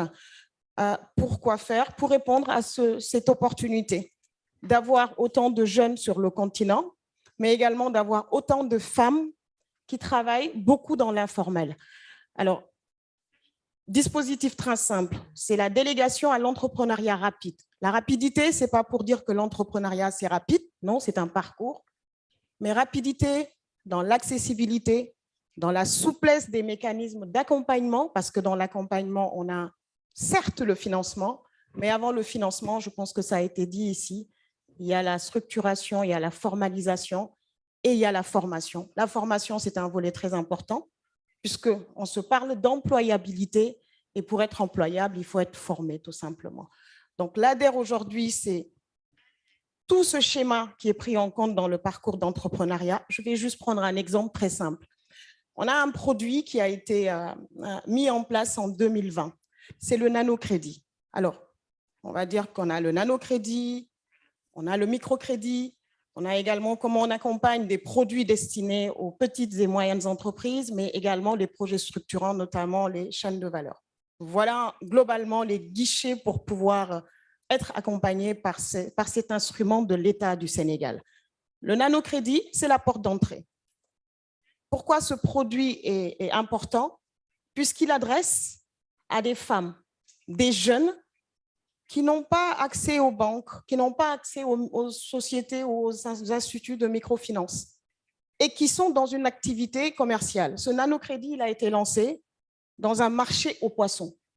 Pourquoi marché aux poissons? Parce que dans un marché aux poissons, on va retrouver la vendeuse de poissons, on va retrouver celle qui va écailler le poisson, celle ou celui. On va retrouver toute l'activité connexe autour de ce produit. Donc, un produit qui démarre à 10 000 francs CFA, c'est environ 6 € et qui va jusqu'à 500 000 francs CFA, moins de 700 €. Par palier, on accompagne des femmes, on accompagne des jeunes sur leur activité commerciale. Et ça annihile, ça enlève tout ce qu'il y avait avant en termes d'usuriers. Parce que c'était des femmes qui arrivaient au marché, qui rencontraient des usuriers qui leur prêtaient 6 €. Le soir, il fallait rembourser 7 € ou 6,50 €. Donc, on arrive, on casse ce schéma qui aujourd'hui les appauvrissait plus qu'autre chose et on propose aujourd'hui des mécanismes. Il faut savoir que dans ce mécanisme de financement, avant d'être financé, on règle également la problématique du secteur informel. Parce qu'avant d'être financé, on les formalise. On les formalise comment? ça peut être des GIE, des associations, donc une reconnaissance. On les structure. Donc là, on est dans notre mécanisme du parcours de l'entrepreneur. On les structure à être des GIE, à être plus fortes, à savoir qui elles sont. On les accompagne dans la formation, pas directement, mais nous nous appuyons sur d'autres structures mises en place par l'État, notamment le Fonds de financement de la formation professionnelle et technique. J'en parle puisque j'étais directrice générale de ce fonds il y a juste quelques mois en arrière, où on accompagne ces femmes, par exemple, dans l'éducation financière. On les accompagne dans la comptabilité pour pouvoir demain avoir la pleine maîtrise de ce qu'elles ont entre les mains. Et le financement vient après. Et après cette phase aujourd'hui, donc aujourd'hui, quand on regarde le financement, quelques chiffres, l'ADER, depuis sa création, c'est une structure très récente, 2018, elle a 4 ans. En 4 ans, c'est pratiquement 180 000 bénéficiaires. Le nanocrédit est arrivé 2 ans juste, puisque c'était au mois de juin 2020. On est aujourd'hui à plus de la moitié des bénéficiaires de l'ADER. Quand on dit que c'est 180 000 bénéficiaires, on est à plus de 92 000 aujourd'hui qui sont issus du nanocrédit. Facilité d'accès, et aussi c'est parce qu'on les a tout simplement retrouvés dans leur activité. Vous savez, l'activité d'entrepreneuriat ou l'entrepreneuriat en Afrique, je pense que c'est la pratique la plus partagée, tout simplement parce qu'il faut survivre. L'activité économique, c'est ce qui tient les familles. Donc, l'entrepreneuriat, ce n'est pas quelque chose qu'on invente. Ce que l'ADER fait en plus, c'est d'offrir le cadre, donc cette structuration, mais leur permettre de grandir, mais également de formaliser, et on les retrouve dans ce qu'elles savaient faire avant, à travers les tontines, à travers les calebasses. C'est cette adaptabilité, et je pense que ça a été dit dans toute cette première partie, c'est qu'on ne vient pas imposer un modèle, on ne vient pas imposer un produit, on ne vient pas imposer un mécanisme, on vient s'adapter.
C'est partout au Sénégal.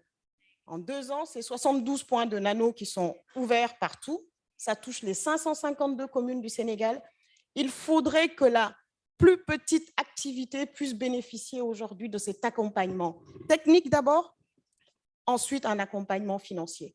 Donc, important aujourd'hui, je pense qu'on a beaucoup parlé de formation, on a beaucoup parlé aujourd'hui aussi de se retourner face à tout ce qui se passe aujourd'hui dans le monde, la crise russo-ukrainienne. On est obligé aussi de nous recentrer sur l'essentiel, donc les secteurs prioritaires, effectivement, générateurs de revenus, créateurs de richesses, ça va être effectivement l'agriculture, la pêche, puisque la pêche, c'est une activité aujourd'hui qui contribue fortement au PIB du Sénégal, c'est également l'artisanat. Donc, on arrive à toucher tous ces secteurs clés, mais où également on attire ou on dirige aujourd'hui ces femmes vers ces activités, puisque derrière, on sait que c'est l'avenir du pays. Thank you so much. I think, as is clear, the work that's being done by the ADR and your passionate description of your goals has been very much appreciated. Christian Yoka, coming off the back of that, what do you see as being a kind of complementary role that the French Development Agency can play in creating new economic opportunities for young Africans?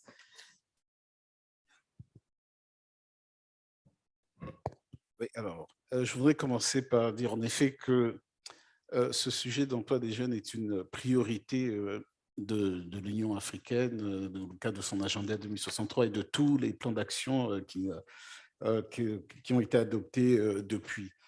Le sujet de la démographie a été évoqué à plusieurs reprises et en effet, c'est vraiment un élément que nous devons tous avoir à l'esprit tant il rend compte du défi à relever. J'étais il y a quelques jours encore en Angola, quand on pense que la population angolaise croît d'1 million d'individus par an, 1 million d'individus par an, on ne peut pas ne pas s'interroger sur ce que cela signifie en termes d'impact ensuite, dès qu'il s'agit d'insertion.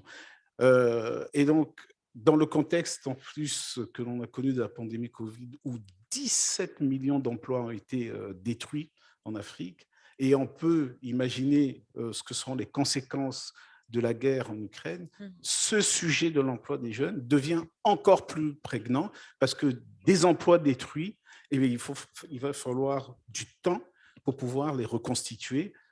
Et donc ça met sur nous une forme de pression et d'urgence à apporter des solutions à ce sujet. C'est dire si pour le groupe AFD, cette question est une priorité, et je dis bien le groupe AFD, parce que la réponse à notre niveau se situe à la fois à travers les actions que porte l'AFD elle-même, mais également notre filiale en charge du secteur privé Proparco et une troisième filiale qui nous a rejoint depuis le début 2022, qui est Expertise France, qui apporte de l'expertise technique. Et alors, nous essayons de traiter le sujet à travers trois axes principaux. Le premier, c'est celui qui vient d'être décrit autour du soutien à l'entrepreneuriat. Toutes les politiques publiques, tous les mécanismes qui sont mis en place afin de favoriser le développement de l'entrepreneuriat dans les pays, nous apportons un soutien. Alors, je ne vais pas chercher mon premier exemple très loin, il me suffit de tourner à ma gauche. Vous venez d'avoir une description de l'action de l'ADER, action que nous avons décidé d'appuyer, de soutenir à travers un financement de 20 millions d'euros aux côtés de la BAD et de l'État sénégalais, parce que précisément, les programmes conduits par l'ADER visent ce public cible qui nous intéresse, les jeunes et les femmes. Un chômeur sur deux est une femme. 6 chômeurs sur 10 sont âgés entre 15 et 24 ans. Donc, on est au cœur de la cible et pour nous, un partenariat avec l'ADER est tout à fait essentiel à ce titre. Par ailleurs, sur ce qui concerne le secteur privé, notre filiale Proparco s'est considérablement mobilisée à travers l'initiative Choose Africa, destinée à soutenir l'écosystème entrepreneurial en Afrique. L'année dernière, c'est pas loin de 3 milliards d'euros qui ont été mobilisés, 26 000 entreprises soutenues. Et alors, ce qui est encore plus important et fondamental, c'est l'impact et le fait d'associer les acteurs locaux à ces dynamiques. Tous ces financements, toute cette mobilisation, c'est faite en mobilisant sur place des banques locales, des fonds d'investissement locaux et des incubateurs locaux, ce qui est extrêmement important parce que l'entrepreneuriat, c'est tout un écosystème qui, sur place, doit être dynamisé. Deuxième axe important, c'est l'appui aux dispositifs d'insertion professionnelle. L'emploi est un marché. Il est important de rendre ce marché le plus optimal possible en permettant cette rencontre entre l'offre et la demande. Et bien souvent, les dispositifs publics d'insertion, d'aide à l'emploi sont défaillants et méritent d'être et doivent être appuyés pour permettre que ce marché du travail soit actif.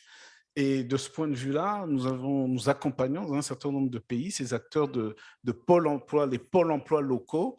C'est le cas en Tunisie, où nous avons mis en place un programme dit de la seconde chance qui permet de rattraper des populations âgées entre 18 et 25 ans qui sont en décrochage. Et avec le ministère du Travail tunisien, nous travaillons à accompagner ce public-là à être réinséré dans le marché de l'emploi. C'est également le cas en Côte d'Ivoire, où là, nous avons un programme extrêmement important et structurant, où nous soutenons l'insertion des jeunes. Nous travaillons avec le pôle emploi local pour l'aider à se déconcentrer à l'échelle du territoire, hein, parce que, encore une fois, ce qui est important, c'est bien de traiter le sujet d'une manière déséquilibrée à l'échelle du territoire national. Et là, c'est près de 120 millions d'euros qui, au total, vont être financés dans le cadre du mécanisme de retraitement de la dette que nous avons avec la Côte d'Ivoire pour traiter ce sujet de l'insertion des jeunes. Et les premiers résultats que nous avons de ce point de vue-là sont extrêmement concluants.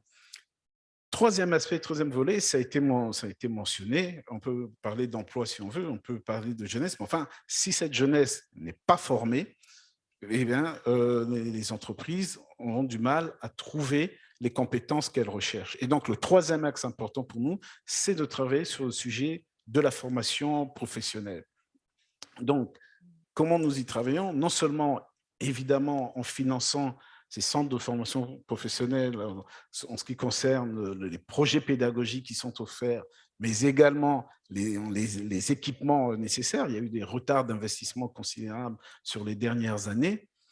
Mais au-delà, ce qui est important là aussi, c'est d'assurer qu'il y a une adéquation entre les besoins des entreprises et les formations dispensées. Le modèle que nous prônons de plus en plus, c'est vraiment un modèle de partenariat public-privé qui fait en sorte que les acteurs de la filière gèrent les centres et l'État assure son rôle de régulateur, de contrôleur, etc. Et donc, à Djibouti, par exemple, nous soutenons un projet sur les centres de formation métiers du portuaire, où ce sont les acteurs du secteur du portuaire qui gèrent le centre et l'État met à disposition et assure son rôle de contrôle. Idem en Éthiopie, sur les centres de métiers à l'électricité que nous accompagnons, toujours dans cette logique publique-privée. Pour terminer, un focus particulier sur un secteur dont on parle de plus en plus et pour cause, vous l'avez mentionné, la priorité du secteur agricole. Évidemment, l'actualité actuelle souligne l'importance de ce secteur, mais on ne relancera pas ce secteur d'une manière durable si on ne traite pas le sujet des compétences aussi dans ce secteur. Et donc, le volet formation professionnelle agricole est un volet important, essentiel à traiter et sur lequel nous nous concentrons de manière assez active dans un certain nombre de pays. C'est le cas en Angola. Sur le Cameroun, nous sommes investis dans ce secteur depuis bientôt une dizaine d'années avec des résultats extrêmement probants. 15 000 jeunes formés, 4 000 emplois directs créés, 7 500 emplois indirects. À l'échelle du territoire, 96 centres qui ont été soutenus. Et on voit la différence sur le terrain où non seulement ces jeunes sont formés, ils sont insérés parce qu'on apporte une subvention d'aide à l'installation et on voit au fur et à mesure des années leurs revenus augmenter. Et c'est vraiment pour nous un point important, un véritable game changer que de traiter ce sujet parce qu'en plus, on est dans des zones rurales qui sont les zones réputées les plus pauvres. Je vous remercie. Thank you so much, Christian, for talking us through that. So coming off the back of agriculture, I'm going to go bouncing back to the importance of digital skills. You know, digital industries are one of the only ones that saw kind of growth on the continent during these last couple of really difficult years. So Mulwala and Saim, what do you think about the match between skills and demand and the potential for digital technology to create jobs for Africa's young people? Thank you very much, distinguished moderator, for the floor.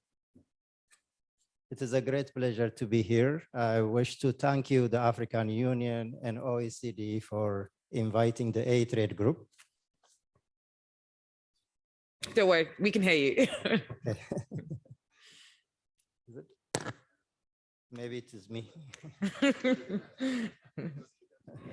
Yes. Indeed, technology has been one of the inspirational movement has been going on the youth. And investing on the technology, investing on the youth, focusing on the technology itself is one of the new initiative that we have been seeing, and it has been progressing. And as you know, that by 2030, the youth are reaching 375 million. And by 2035, it is going to be the youth workforce every year it is coming is much greater than the entire world combined. And we cannot continue to do just only supporting the status quo of to be able to support the youth, but we need to think in a more massive and scalable way. And I believe technology can be able to support that.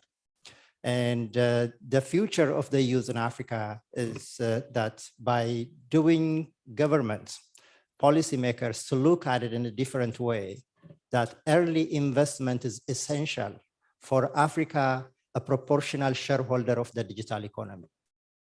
Early investment is the necessity of the youth, either an early education at high school level, and all the way that is very, very important. As the A-Trade group, what we are doing currently is providing digital capacity building, particularly in the digital economy. Is a boy or a girl at the early age as a hobby or as a curiosity who has a starting development, we provide a full-fledged of applications in our cloud infrastructure where they can be able to try out, experiment, and that development is matured enough that we can be able to test it and keeping their intellectual property that we can be able to market it to 1.4 billion populations. And of course, in our Research and Innovation Center being hosted our Continental headquarters in Rwanda, which I command the leadership also, the youth is being participating in decision-making, where a Research and Innovation Center is being there, that what we are participating is the youth throughout different regions and the continents bringing out. Last year, which I command also the African Union Commission for come up with the AU Youth Startup, that we had sponsored 150 youth to come to Durban from 41 countries to compete that there was 5,000 young entrepreneurs who has been competing from 51 countries. What it's amazing me and see is that this is the seed that we have just started. And the diversity of coming from 51 countries and the innovation and the creativity that we see from the youth is, I have more encouraged and inspired to continue this work. And our vision is by 2037 to be able to create between 80 to 125 million jobs in the continent.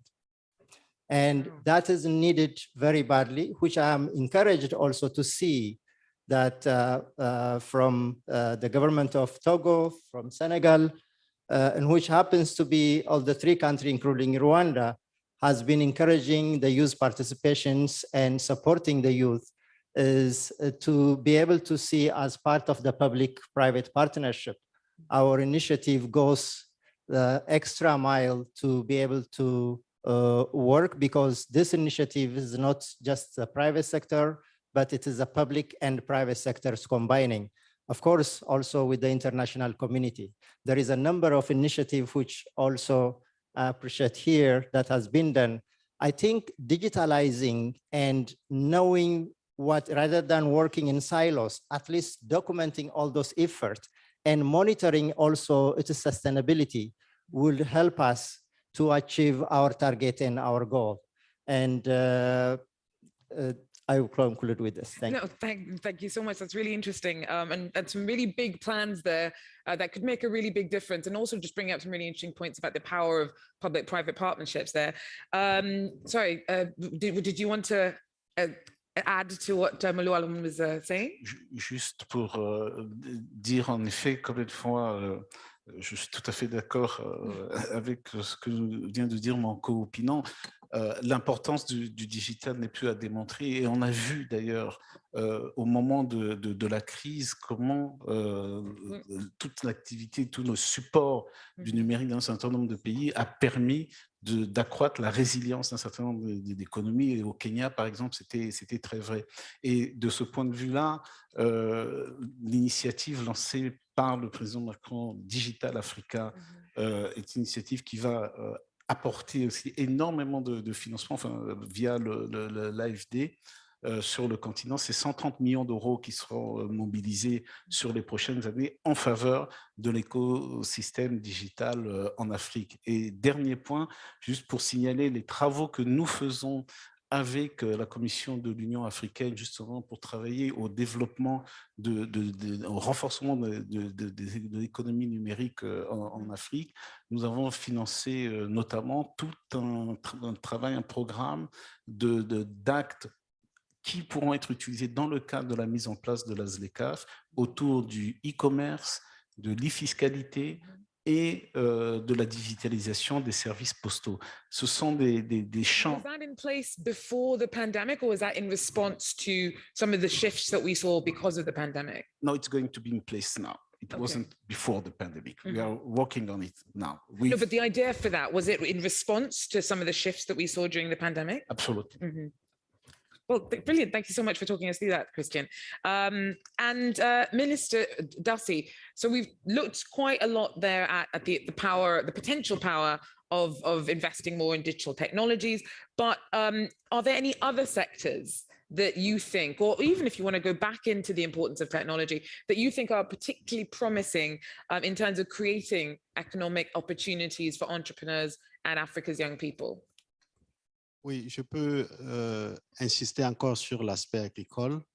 Vous saviez que je disais tout à l'heure que nous avions à peu près 6 plans, 6 projets et mécanismes pour aider les jeunes, dont un mécanisme, un dispositif mis en place pour appuyer le financement des jeunes entrepreneurs au Togo.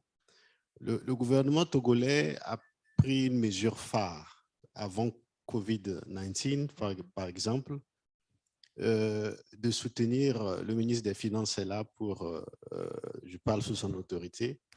Vous saviez, tous les jeunes Togolais, le marché public est ouvert désormais et 50% du marché public du crédit est ouvert pour les jeunes. Donc les jeunes à partir de 25 à 30 ans ou 40 ans, si au niveau de chaque ministère, par exemple, on a le crédit pour donner des marchés, la priorité est donnée aux jeunes. Pour aider les jeunes qui ont des entreprises dans n'importe quel domaine en bénéficier. When did that start? When did you start Nous avions commencé, monsieur le ministre, c'était je crois qu'il y a en 2018. Donc tous les jeunes Togolais aujourd'hui, Togolaises et Togolais, qui ont des entreprises, une priorité est accordée à ces jeunes-là pour avoir le marché public. Ça, c'est une décision phare. Donc, en dehors de cette décision phare, avec les mécanismes mis en place, nous avions, quand vous rentrez, vous êtes jeune, vous voulez travailler, je ne vais pas revenir sur l'agriculture, étant donné que nous tous, nous avions beaucoup parlé de l'agriculture, avec le mécanisme de soutien, de soutien au financement des jeunes, de tous ces mécanismes. Les jeunes ont désormais la possibilité, d'avoir eux-mêmes leur entreprise. Et il y a une garantie donnée par l'État à 50%, par exemple, pour permettre à ces jeunes-là de rentrer sur le marché du travail et évidemment pour faire leur propre business. Donc l'initiative, toutes les initiatives que nous avions, pour ne pas les citer toutes, parce que du domaine agricole jusqu'à dans les domaines de l'innovation, avec les incubateurs mis en place sur toute l'étendue du territoire, ont permis aujourd'hui à aider, je dirais à peu près, si je prends tous les mécanismes, à peu près 3,2 millions de jeunes Togolais bénéficient de tous ces mécanismes de support. If I can just ask for one clarification, do you feel that in projects like this, it's accessible to people from every level of society, or do you find that a particular kind of, is it middle-class Togolese who have access to it, or are we talking Togolese who are at the lower end of the socio-economic scale? Is it basically accessible throughout every level of society? C'est accessible à tous les jeunes, dans tous les niveaux, tous les niveaux de la société. Évidemment, ce qui est plus important, c'est que ceux qui n'ont pas assez de moyens, parce que quand on finit ses études, que ce soit des études universitaires ou des études professionnelles, alors il faudrait avoir un soutien. Ce soutien-là, ce soutien, le gouvernement le donne. C'est pourquoi dans notre stratégie, dans la stratégie togolaise, je veux dire, de soutenir les jeunes, nous avions au premier niveau la formation professionnelle, comme on l'a indiqué tout à l'heure. Et au deuxième niveau, nous avions un mécanisme d'accompagnement des jeunes. Ce mécanisme-là, dans les différents projets, les mécanismes dont on a parlé. Et au troisième et dernier niveau, la stratégie. Parce qu'il est bien vrai que les jeunes doivent être formés, ils sont formés, je suis agriculteur, je suis formé, je suis rentré.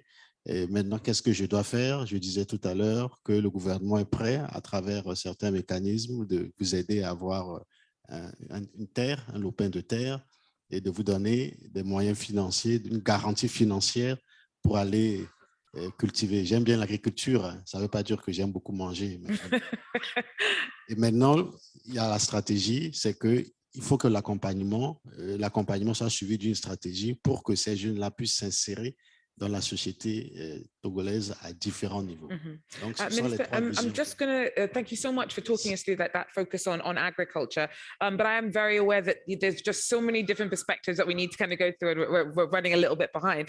So thank you for that. And I'm going to jump to 𝐀𝐿 again in Japan. What do you have anything to add in terms of what you think could contribute to creating economic opportunities for Africa's youth and entrepreneurs? Thank you. Let me start by briefly introduce TICAD, a Tokyo International Conference on African Development. Japan has been working on with African countries for more than a quarter of a century since the first round in 1993. And in collaboration with the UN, the UNDP, the World Bank, and the AUC. The objective is to assist Africa to lead its own development. The last round, TICAD 7, focused on business promotion in 2019. We discussed investment, capacity building, and economic diversification and industrialization. We have taken specific steps afterwards.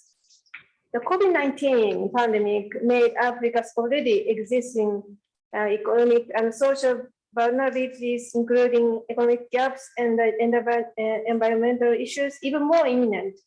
It also underlined the importance of the human investment and quality growth. The TICAD 8, to be held in August this year in Tunisia, will reflect the development after TICAD 7 in 2019, including Ukrainian situations. We would like to focus on the following 3 points to promote business in and with Africa. Our approach aims to contribute to the creation of economic opportunities for Africa's youth and entrepreneurs. Our first focus is on emerging business to address social issues in Africa, including through DX. we would like to work closely with all the international parties to find a way and support startup business both in Japan and Africa. The second focus is on supporting green business.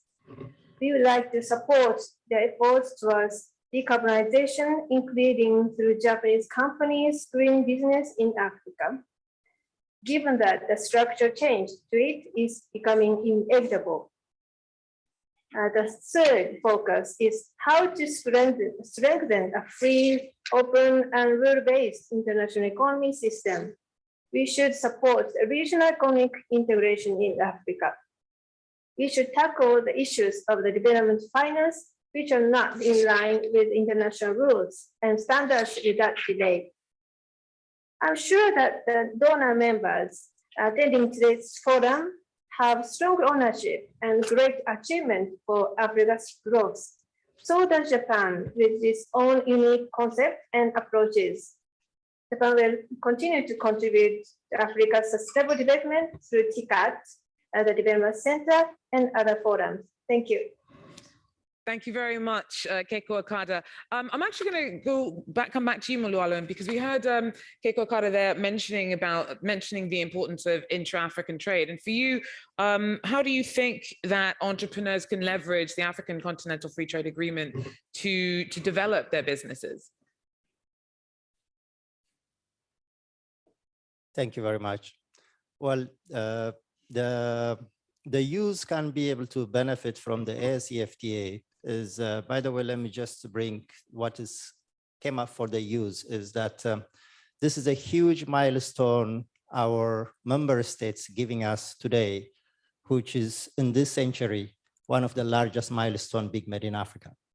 And that is for the youth to be able to benefit and maximize in a most scalable way of the market share that's coming in throughout intra-Africa trade. And the youth indeed that will benefit that visibility of the global market of their product, either product or services that they are be able to provide that. But what we are trying to do to support them is in partnership with the African Union this year during the African Union summit, that the digital banking and the interoperable payment system for the youth made available, that we are providing that now, and as well as the digital finance that is being implemented by having the endorsement of this year, the summit decisions. That is to boost the intra-Africa trade fair and then supporting the small businesses and particularly the youth. And the third element is, again, supporting also for the ASEFTA that we are also putting for remote area for farmers, young farmers who can be digital inclusion as well, that we are providing a subsidized solar laptop manufacturing, where internet connectivity does not depend on the local internet, but it can be able to connect through satellites. And the electricity does not require because it works with solar. So 20 million laptops per year that we are engaging to provide throughout the continent of that. So this is as part of focusing and empowering the youth in the remote area, and as well as also that they can afford to be in the financial inclusion also. Thank you. Thank you so much for that. Abby, she asked me to make sure that I called her Abby rather than Mammy, and it's still on the tip of my tongue. So Abby,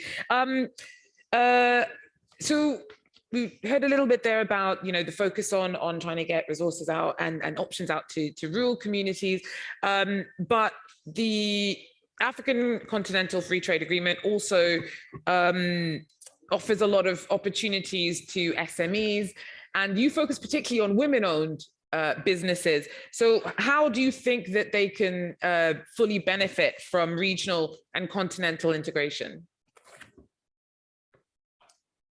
Alors, de toute façon, ce n'est plus une option. On n'a plus le choix, il faut y aller. Et l'ADER aujourd'hui, comment elle accompagne à ce niveau? c'est à travers le développement et la structuration des chaînes de valeur.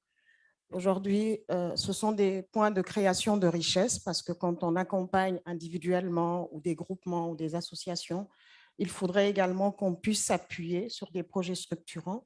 Et là, justement, je pense que ça a été évoqué avec l'AFD, le projet que nous partageons aujourd'hui d'appui à la valorisation des initiatives entrepreneuriales, donc le PAVI, nous permet aujourd'hui d'accompagner ces femmes, ces jeunes, c'est vraiment tout confondu, à trouver de la richesse dans des domaines que nous jugeons prioritaires.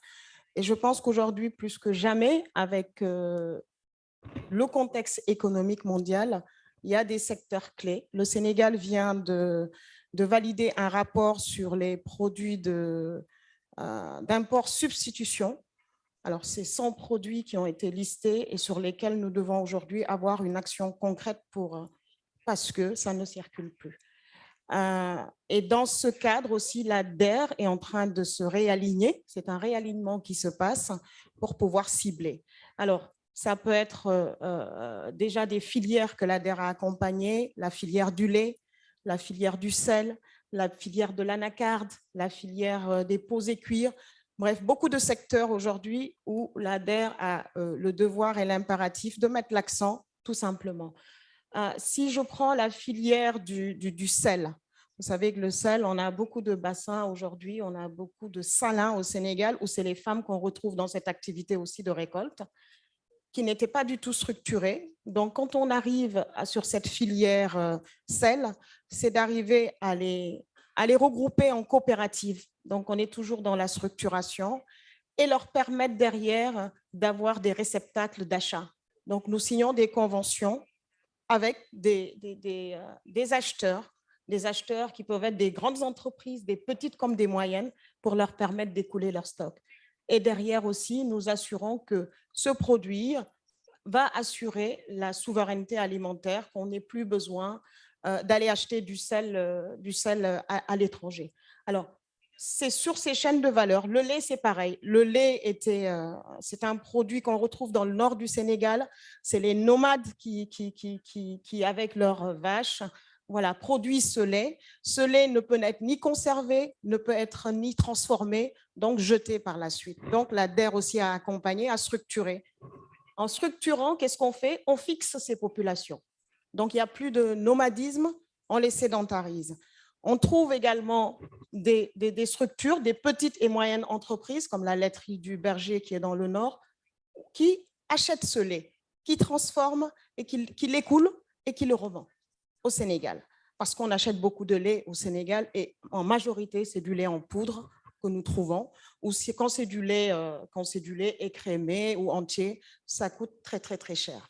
Donc aujourd'hui, on a réussi à fixer des populations et encore une fois, je répète, un impact qui ne touche pas directement, pas que directement ces femmes, mais derrière, on sédentarise, donc on s'occupe de l'éducation des enfants, on leur permet d'accéder à l'école aussi, à la santé, etc., etc. Donc tout ceci pour dire qu'aujourd'hui, cette zone de libre-échange, en permettant à ces petites et moyennes entreprises qu'on accompagne à travers les chaînes de valeur, c'est leur ouvrir ce marché. Et pour leur ouvrir ce marché aussi, c'est aussi d'avoir la visibilité sur ce qui se fait ailleurs.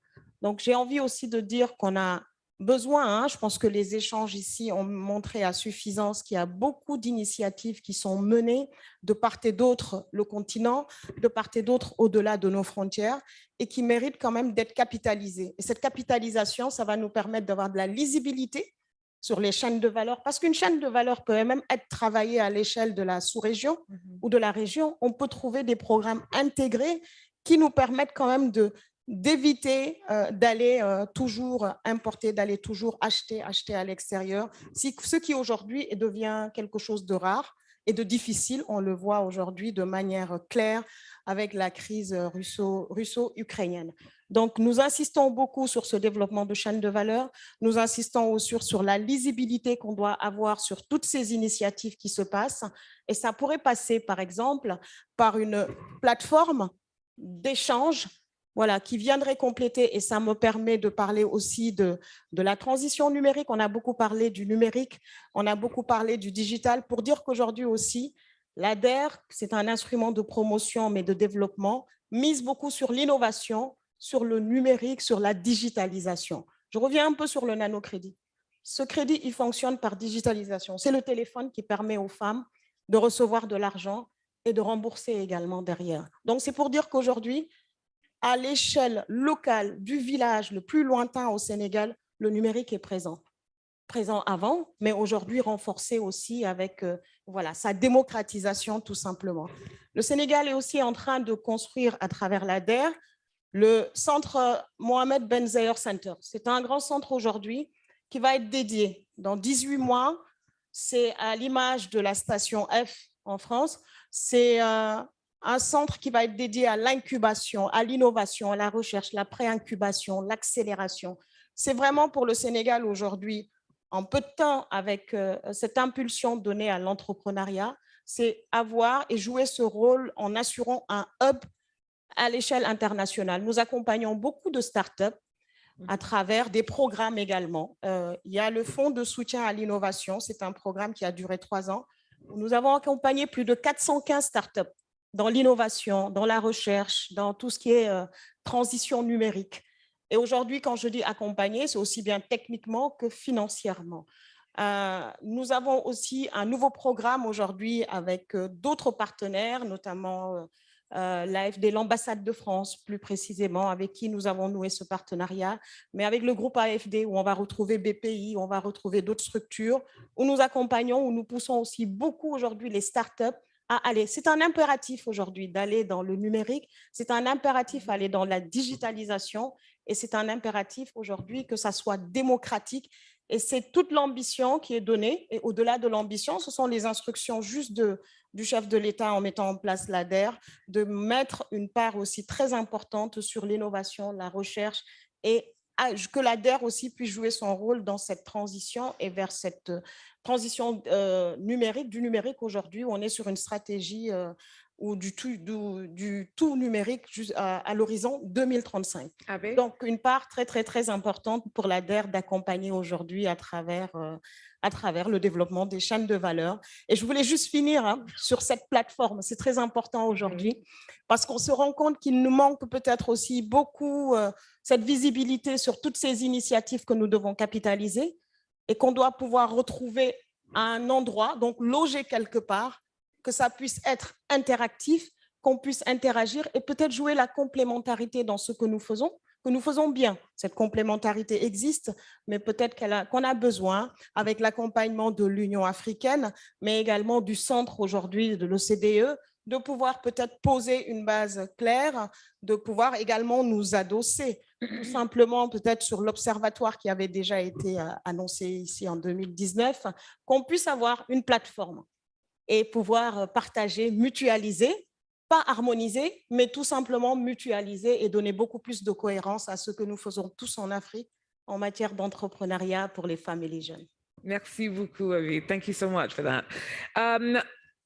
So, Christian, I know that we really wanted to touch upon very quickly a particular platform that you've been working on. So I'd ask you to just tell us a little bit about some of the ways the French Development Agency has been working with Europe to kind of focus on creating jobs for the youth in Africa. But unfortunately, I do have to impress that we actually have another speaker who wants to pop in on the end. So if you could just give us a sense of it in as briefly as you can, that would be great. We'll try in a nutshell. Okay, in a nutshell, that's it. Juste préciser rapidement, en effet, insister qu'un des enseignements de la crise Covid aussi, c'est l'existence d'un marché intégré, efficient, qui permet là aussi la résilience. On a vu dans un pays comme l'Égypte, qui a un marché d'une certaine taille, qui a pu résister à la rupture des chaînes de valeur. Et quand on regarde une zone comme l'Afrique de l'Est, une zone très intégrée, cette intégration a permis en effet à ces économies de mieux résister. Donc ce sujet de ZLECAf est un sujet en effet qu'il faut mettre au haut de l'agenda. En 2 mots, les Team Europe Initiative, c'est une approche qui sont nées en réponse à la pandémie Covid, où du côté européen, on a décidé d'avoir une approche concertée pour accompagner nos pays d'intervention. On s'est rendu compte que c'était de très bonnes méthodes et désormais, la décision a été prise sur toutes nos interventions d'avoir cette approche qui soit européenne et qui s'inscrive dans ce que l'on appelle ces Team Europe Initiative, l'idée étant d'approcher et de traiter le sujet d'une manière extrêmement coordonnée. Pour faire simple, c'est mieux travailler ensemble. It's common sense. Yeah, exactly. It's common sense. Et donc, il y a à peu près 67 Team Europe Initiatives aujourd'hui.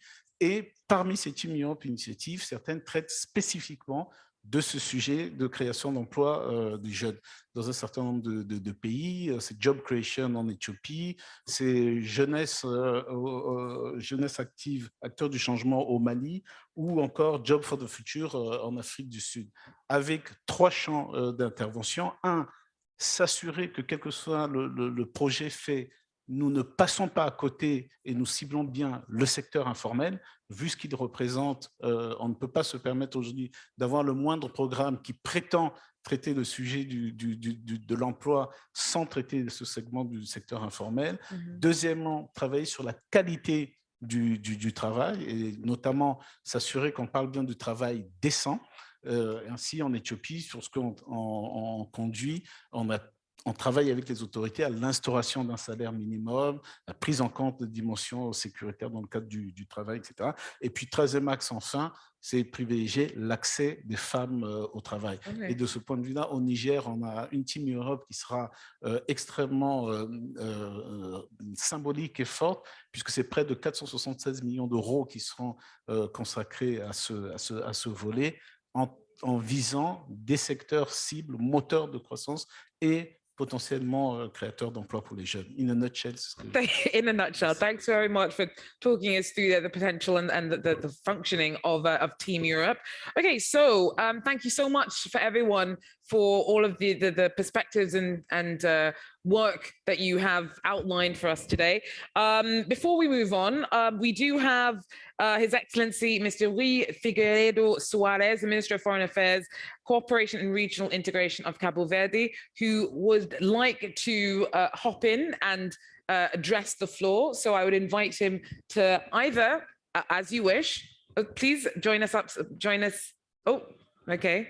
Please do address the floor.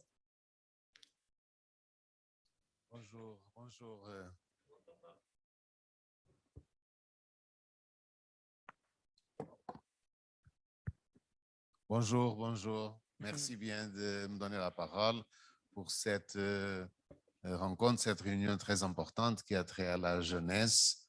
J'ai suivi avec beaucoup d'attention toutes les interventions de mon collègue du Togo, de tous les agents du panel, et je voudrais tout juste souligner l'importance de ce partenariat entre l'OCDE et l'Afrique à travers la jeunesse. Les jeunes sont la force, ils ne sont pas l'avenir, les jeunes sont le présent. Dans nos pays qui sont très marqués par la jeunesse, nos pays qui sont essentiellement jeunes, si nous voulons bâtir un avenir ensemble, c'est à travers ce que nous faisons pour la jeunesse. Les opportunités pour la jeunesse sont très diversifiées. J'ai suivi avec beaucoup d'attention ce qui se fait dans l'agriculture, dans la pêche, l'artisanat, au Sénégal, au Niger, dans beaucoup de pays, au Togo. Mais je voudrais aussi attirer l'attention sur la diversité des situations des jeunes dans notre continent. Dans le cas du Cap-Vert, marqué par une grande sécheresse, l'agriculture, malgré le fait que ce soit la population cherche l'agriculture, mais c'est de moins en moins la population jeune qui se lie à l'agriculture et à la pêche. Et nous sommes en train d'investir beaucoup dans les startups, dans l'économie digitale, le numérique. J'ai entendu, j'ai suivi avec beaucoup d'attention ce qui se fait parce que nous croyons que c'est l'avenir pour la jeunesse. Même au niveau de l'agriculture, nous sommes en train aussi de bâtir la liaison entre la jeunesse, les jeunes et les agriculteurs pour améliorer l'agriculture même qui est faite dans notre pays. Donc, nous avons des programmes qui sont très ciblés sur des startups. Nous avons des fonds de garantie pour les entreprises de jeunes. Et ce qui est très important dans le cas du Cap-Vert, c'est que nous sommes en train d'écouter, de parler avec les jeunes et de suivre leurs suggestions au niveau de ce qui peut être fait dans le numérique. Et il y a beaucoup d'innovations. La jeunesse, c'est l'innovation, c'est la liaison avec le monde. Et très souvent, mon collègue qui s'occupe de la jeunesse et le collègue qui s'occupe des finances aussi, ils sont très surpris des propositions qui sont faites pour miser surtout pour tous les secteurs du développement du pays. Le tourisme, comme vous le savez, au Cap-Vert, contribue à 24% de notre produit interne brut. Et nous sommes en train de lier la jeunesse, les opportunités avec le numérique, la transition digitale qui est très importante. Donc, je voudrais dire que ce que nous pouvons faire pour la nouvelle génération, pour une transition durable, doit être fait avec les jeunes, écoutant les jeunes et ayant des projets, des programmes de financement qui sont très importants dans ce sens. Merci bien. Thank you very much, Minister. Unfortunately, since we've kind of run a little bit behind time, I think we're going to move on so that we can move on to the next session. I do know that there were some online questions that had been submitted, and having a look at some of them, they do actually, I think, feed into our follow-on session. So I'm hoping that you'll be patient, stay with us, and your questions about the link between finance and the youth perhaps will also be addressed in the upcoming session. So I'd like to say thank you so much to all our panelists for your work, your experience, your perspectives, the time that you've taken to join with us today. Thank you everyone for joining us for today's discussion. We'll take a short break and then we'll crack on with the next panel. Thank you. Thank you so much. Oh, actually, I don't know where I'm going. Okay, no, thank you so much. Oh, thank you very much, Madam Moderator. We would like to ask you to stay in the room as we invite our panelists for session two, How can Africa become the next investment frontier? Nous vous invitons à rester dans la salle pendant que nous opérons la transition entre la session 1 et la session 2.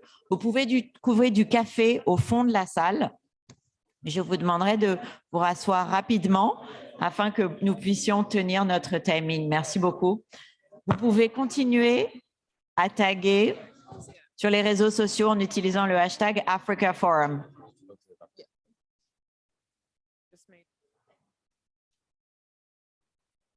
Si je peux inviter les panélistes de la session 2 à nous rejoindre sur le podium. Nous sommes en train d'opérer le changement entre la session 1 et la session 2, mais vous pouvez d'ores et déjà nous rejoindre. Dear panelists, if you'd like to join us. Bonjour.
Si vous voulez bien prendre place, nous allons bientôt accueillir nos panélistes pour la session 2.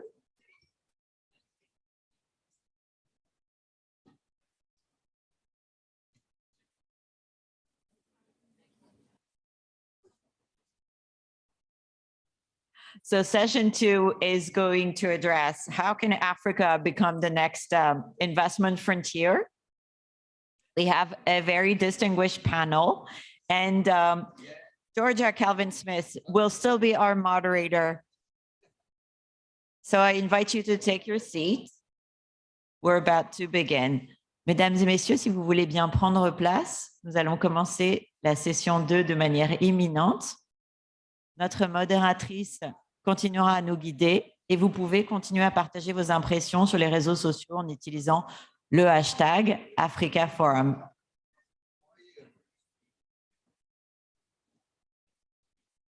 Sit there, and then just wait for 𝐿𝐴𝐻. Yes. Okay.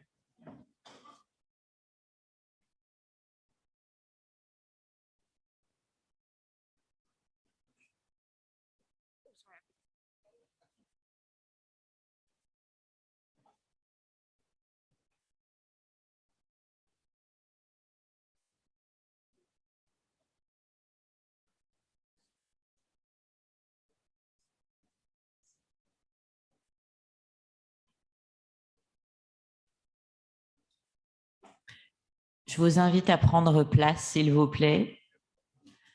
Si vous voulez bien vous asseoir. Nous allons bientôt commencer et encore une fois, merci de votre patience.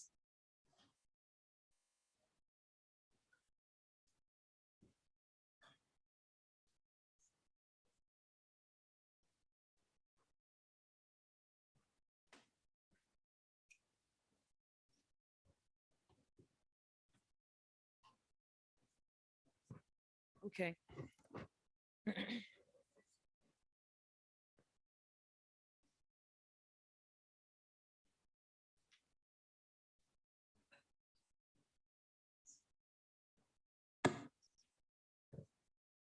Okay.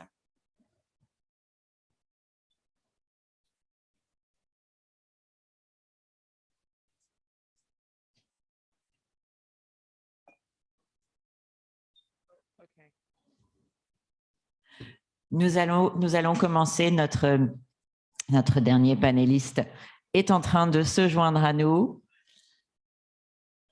Et sur ce, je vous souhaite une excellente deuxième session de ce forum. Merci à tous de votre patience.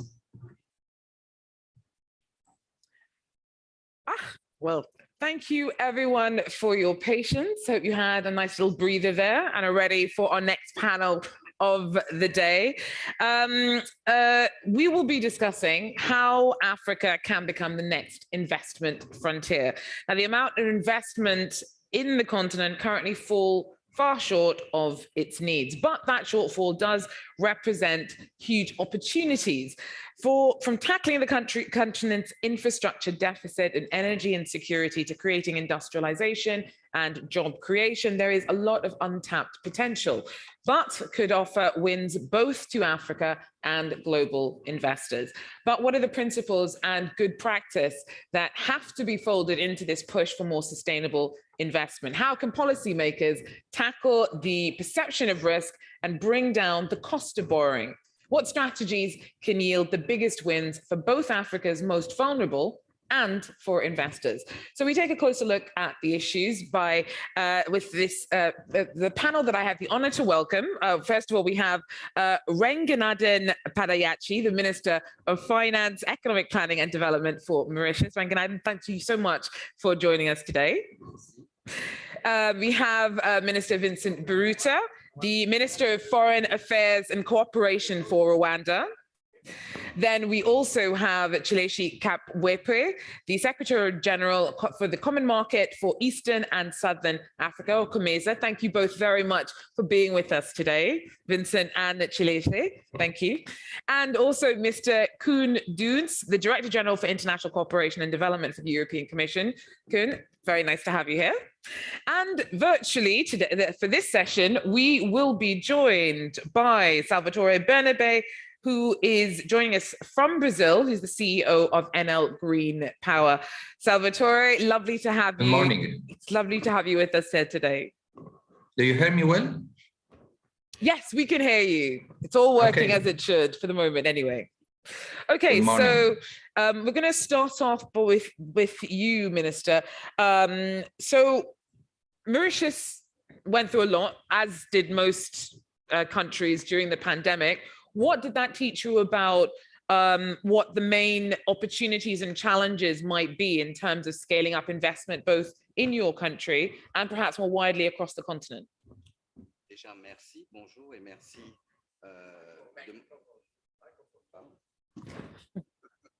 Donc, merci de m'avoir invité. Bonjour à tous. Je suis heureux d'être là avec vous aujourd'hui pour partager un peu l'expérience de Maurice, mais aussi pour vous faire découvrir ce que nous pensons au niveau de certains petits pays, du développement économique en général, mais des perspectives au niveau de l'Afrique.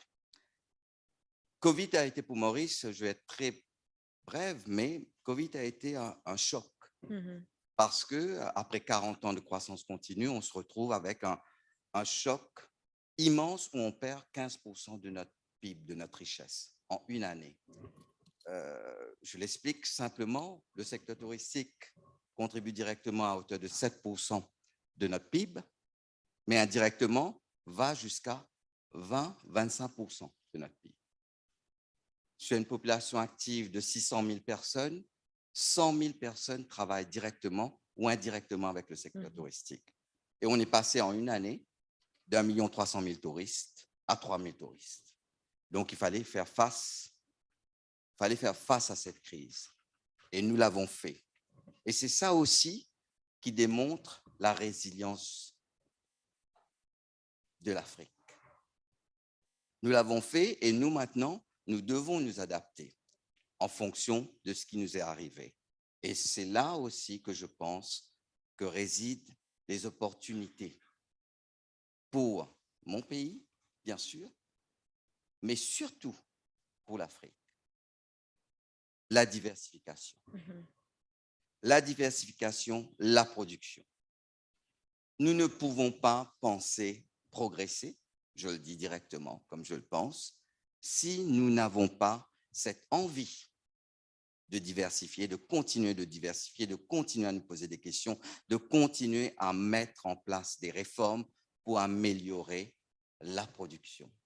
Parce que la seule richesse, le seul critère, le seul élément qu'on peut partager à la population, c'est la richesse. Actually, can I just jump in? So you're saying, do you think that a lack of desire to diversify is a problem? Is that applicable at all? Parce que parfois, en tant que nation, on est bien, on progresse tout doucement, on est en train d'avoir une progression avec une croissance économique raisonnable en 3 et 5%, et on se dit que c'est suffisant. Non, ce n'est pas nécessairement suffisant.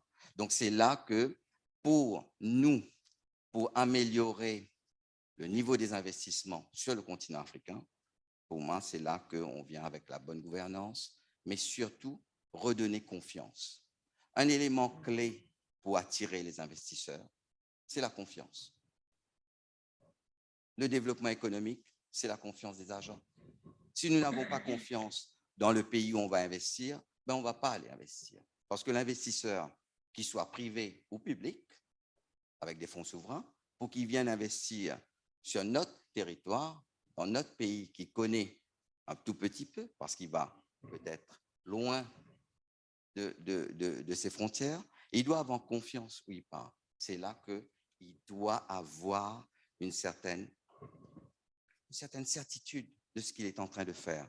Où est-ce qu'il veut aller? Quelles sont les opportunités? On prend des risques, bien sûr, on prend des risques, mais on prend des risques aussi calculés. C'est là que je pense qu'avec les deux crises, la crise de Covid, mais avec la pandémie, avec ce qui se passe avec la guerre en Ukraine, nous savons tous maintenant que nous ne pouvons pas dépendre que des autres. Nous devons dépendre de nous-mêmes. Nous devons produire localement, régionalement. Et pour cela, même les investisseurs le savent maintenant. Les investisseurs savent que petit à petit, presque tous les pays, tous les blocs régionaux vont aller dans un certain, excusez-moi, dans un certain self-sufficiency. Le continent, nous avons tout sur le continent. Je ne vais pas revenir sur ce qu'on a dit tout à l'heure concernant une jeune population. On a presque toutes les ressources, les matières premières. Il nous manque quoi? Il nous manque l'aide, il nous manque le savoir-faire, il nous manque les investisseurs et les investissements. L'investissement, ça peut être privé, ça peut être public. C'est là que c'est important d'avoir les institutions, que ce soit les institutions internationales ou régionaux, qui commencent à venir nous aider dedans. Parce que qu'est-ce qu'on a besoin avec? En quoi l'OCDE peut nous aider? L'OCDE, c'est le temple, je dis bien le temple de la coopération et du développement économique.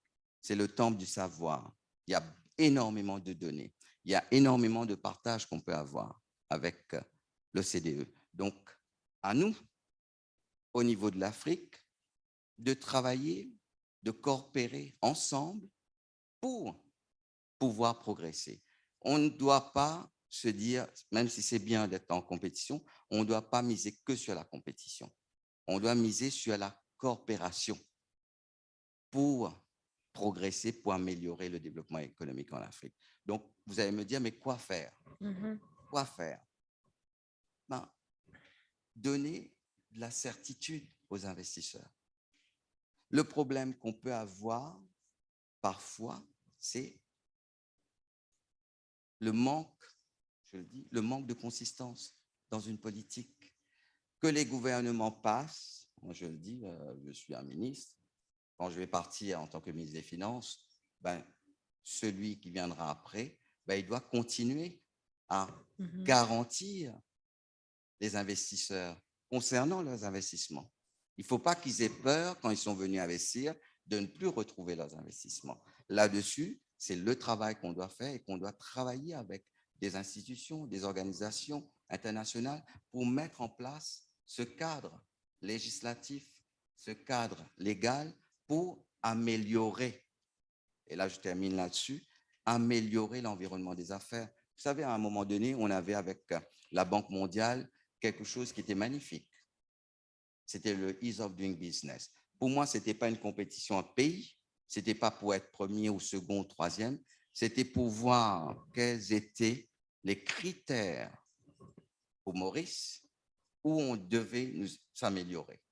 So I'm just going to stop you there because I know that 𝐀𝐟𝐫𝐿𝐴, you also have a very specific take on what some of the hurdles and potential regarding better investment is in Africa, but specifically looking at the East and South. Is there anything that you'd like to add to some of the points raised by the minister there? I hope it's on. Do a classic tap on the top. It's on. It's on? Yeah, there you go. Thank you. Yeah, thank you for that question. And I think I'll start by following up on what the minister has just talked about, which is, if we're talking about attracting investment, the key issues that investors look for, as you said, consistency, the policy framework. And I think that is a starting point for anybody who wants to invest. They want to know, if I take my money there, is it safe? Are the policies consistent? And coming from a regional perspective, this is one of the areas where we enhance the attractiveness of the region, because we have harmonized policies across a number of countries. I'm representing 21 member states. So the fact that you have harmonized policies, for example, in investment, in trade, will make the playing field much more attractive than if somebody's coming to talk to 21 different countries and see what the different requirements are. So definitely consistency is important. Capacity building of strong institutions also are important, because then whether the minister is the same or he moves, if the institution is strong, then you'll have that consistency as well. So capacity building in terms of strong institutions which support the framework that we're talking about. But I think some of the questions that points that Minister has already talked about, why Africa? Why would you want to invest in Africa? For a start, we have a very youthful population. 60% of the population is under 25, which creates a huge supply of labor force, but not only labor force, but young, trainable, adaptable, I think more agile, that you would need in terms of the future investment that we're looking at. We're looking at innovation, we're looking at digitalization, we're looking at transforming. Even as we industrialize, we need to have a labor force that's trainable, that can move quickly. And I think Africa has that advantage in that youthful labor force.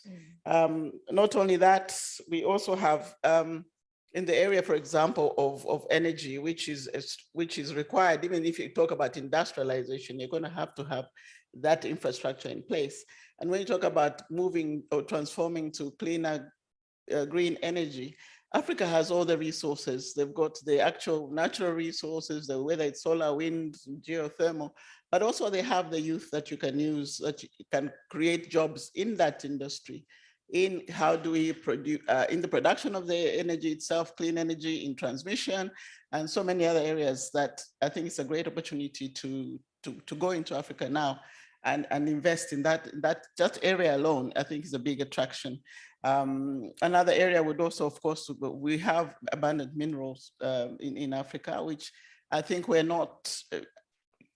exporting even up to now without adding much value. So value addition in that sector is also very important. And as you look at investment in the future, innovation, whether it's electric cars, or you have to look to Africa to get the minerals for you to do that. So obviously the investment opportunities for Africa are there. And maybe before I draw down on this particular one, agriculture, of course, Africa has huge acres, I think about 600 million hectares of arable land, and only 60% of that is actually cultivated. So there's huge potential to produce food in Africa. And as we're looking at the dynamics now around food and food insecurity, that's also a natural way to go to say Africa already has the land. It's the investment now that's required to move from very low scale productivity maybe to agro-processing and add value addition. Thank you so much for that. So Minister Barusa, I'm going to come to you. When it comes to public policy, what do you think works best in terms of promoting more sustainable investment in Africa? Thank you. I approach that question by the angle of any investor who would like to move to a particular country, which element he will be considering. And some of those are the political stability, the security. And if you look at the availability and the quality of services like health services or educational services, he will definitely consider the fiscal policies in place. And generally, he look at all the investment, the business and investment climate. So the role of any government will be to put in place all these policies to make sure that investors are comfortable to come and invest. And it is also upon the government to put in place policies which will incentivize investors to invest in particular sectors of interest of the country. Those could be renewable energy, those could be circular economy, physical infrastructure, and many others. And the one sector which is of particular interest for most of countries in Africa is the digital sector. That sector is important as a sector in itself, but it is also an enabler for many other sectors. In Africa, many countries have put in place one-stop centers to ease doing business, to facilitate investors, so that they don't go through hurdles when they register their companies, Some countries like Rwanda have put in place an investment promotion agency where all the services are connected so that you go to that agency and you are able to register your company in 6 hours. You can do it online as well. And by registering your company, you are also connected to all other services like the revenue authority, like the security, the social security authority, land services. All this is connected, and you can go to that particular agency, and you do everything you need to do there. In 6 hours, you are done. Mm-hmm. So that is the experience of Rwanda, but I know that it has been done in many other countries. And from the policies, you need also to have laws and the regulations in place to implement those policies. And some of these laws I could mention the migration laws. On our continent, we need to ease movement of people for them to be able to do business.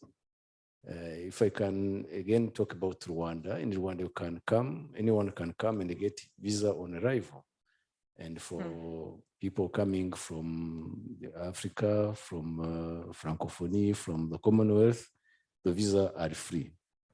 So that's one way to make sure that people can come, stay, and invest. And that was brought in very specifically with this idea, with an understanding of how it would impact potential investors. Sorry? Sorry, sometimes I do speak quickly. Was when that was brought in, was it done with an awareness of how it might have an impact on the perception of Rwanda from the perspective of potential investors? Absolutely. People can move anytime, and when it comes to a sector like tourism, for example, anyone can decide to go for holidays, and one of the things you'll be considering will be like something like how can I get a visa? Mm-hmm. And the next will be how can I fly there? So connectivity in terms of transport is very important. Very tangible practicality. Is a very important factor as well. So so all these are elements which need to be in place to facilitate investors, to attract investors to particular countries. And we need those policies, we need these laws and the regulations. And of course, we need systems to be able to accompany investors when they come and they go through all the processes to be able to start their businesses. But once again, it is upon each country, each government to set priorities in terms of development, in terms of investment, and to put in place the incentives which are needed for investors to be attracted by those particular sectors. Mm-hmm. Thank you very much, Minister. So you just mentioned incentives there. Now, one important incentive is a lack of risk or perceived risk. Salvatore Bernabé, based on your experience, what policies can help improve the perception of risk of investing in Africa and encourage more foreign investment? Good morning to everyone. I would like to say that I'm here as the president of Rest for Africa, that is a foundation whose mission is to create an environment where investment could be done to accelerate the renewables development in Africa. But I'm also here as the CEO of Enel Green Power, that is the worldwide leader in renewables development. So I think that in my intervention, I will try to summarize also what is the point of view of the private investors and what are the wishing list, let's say that way, for us as a private investors to invest in Africa. Because the reality is that in the last decade, unfortunately, only 2% of the worldwide investment in renewables has been mobilized to Africa. And this is because of the risks that in parts we have already summarized. So political risks, but also macroeconomic risk. And we have to understand what is the inflation risk, what are the currency crashes that we observe, or the inconvertibility problem of the volatility in the foreign exchange. but also the regulatory framework that also has been mentioned, that is not stable, is not clear, is not transparent. So how can we improve this situation? Because this is a risk that is very well perceived by the private sector, and so prevent whatever kind of investment to be accelerated. So we think that we need a comprehensive approach that join together de-risking tools to minimize the financial risk, but also a tool that helps all the governments to improve the regulation. And it means creating this condition of stability where I can commit a long-term investment, because whatever investment in renewables and also in grids that are needed then to distribute the electricity needs a long-term perspective. And we have also to mention that another important point is about the technical skills that are needed in order to make happen all of this thing. So a comprehensive program that could mobilize all the effort needed to create the adequate skills, to improve the regulation, to improve the awareness of how important it is today investing in renewables, not because Africa should contribute to the decarbonization of the world, but because setting, for instance, certain targets at country level in Africa give us a clear political willingness sign that is important for this country, the development of renewables, that is important because it is the best way to make cheaper and so affordable the electricity for all the people. So the first important point that has to be understood, that is the cheapest way, the most reliable way, and at the end also the cleanest way to provide electricity to African people. So as Rest for Africa, that is this foundation whose mission is to create this bridge between Europe and Africa and to create this favorable environment for investment, we launched an initiative called Renewal Africa that wants to address all the risks that I mentioned before and want to, let's say, propose some possible solution. For instance, if I refer to the financial risks, today in Europe, there are different tools that from the perspective of the private sectors, it seems disconnected, fragmented. We should, as a first step, to increase the visibility of these tools and try to restructure them in a way that we could have a one-stop shop approach. So we can have just one tool that will cover all our needs, both in the short term, but also in the long term, because there could be a short-term liquidity when you make this kind of investment, but there is also the possibility to get in trouble in the long term. So we have been working, establishing a task force within these Renewal Africa initiatives, and we have mobilized also the interest of the multilateral institution, the development financial institutions of the European Bank, and our call is also to work together. For instance, starting from this proposal that we have done and that represent what the private sector would like to see. And we call the effort of everyone here in the sector to participate to the current EFSD opportunity, where at the European level, there is a possibility for this institution to make a proposal of a new de-risking financial tool. This is just one part of the works that we have to do. Then we have to continue to promote a policy dialogue with all the different countries, because if you want to improve the legislation or the regulation, it's important to understand also the local context. It's important also to share what we are understanding, how behaves the different countries. And that's why, for instance, we are doing a project of outreach of different countries in Africa to speak with the local government, with the local public officers in the government, to make them understand how it works in different countries, the regulation, what are the pros and what are the cons, what worked and what didn't work. We call this project the missing link. What is the missing link in terms of regulation that is needed to make things work? So different actions are needed, both at the level of regulatory framework definition, both at level of de-risking in terms of financial risks, and both in terms of trainings or capacity building. And once more, I think that, for instance, our advanced training course, where we invite the people from the government, the officials from the government, to understand what are the best practices, is a success. We have involved more 500 people from 30 countries for Africa. So it is a clear demonstration that something could be done, but now is the time to take action, because the elements are there. What are the possible solutions in terms of de-risking, in terms of financial instruments? What are the best policy? The policies that showed to work in Africa and the policies that didn't. And I think that, in my opinion, now it's time to take decision, to be bold and to move on. Observatory, Bernabe. 𝐾𝐿, how do you think that the EU-Africa partnership is supporting the development of quality investment in Africa? Is anything a different approach from some of the ideas set out by Salvatore? Well, thanks a lot. And obviously, I do hope that a few things are different from what we did in the past. We just had a summit in February, which I think was a very successful one, because it tried to do a few things that in my view are really important. I mean, first of all, as we all know, beauty is in the eye of the beholder. I mean, when we look at the moon, we see the bright side of the moon.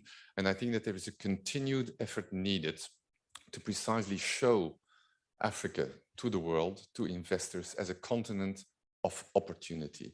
I think the ministers and the Secretary General have been extremely clear about how much opportunity there is.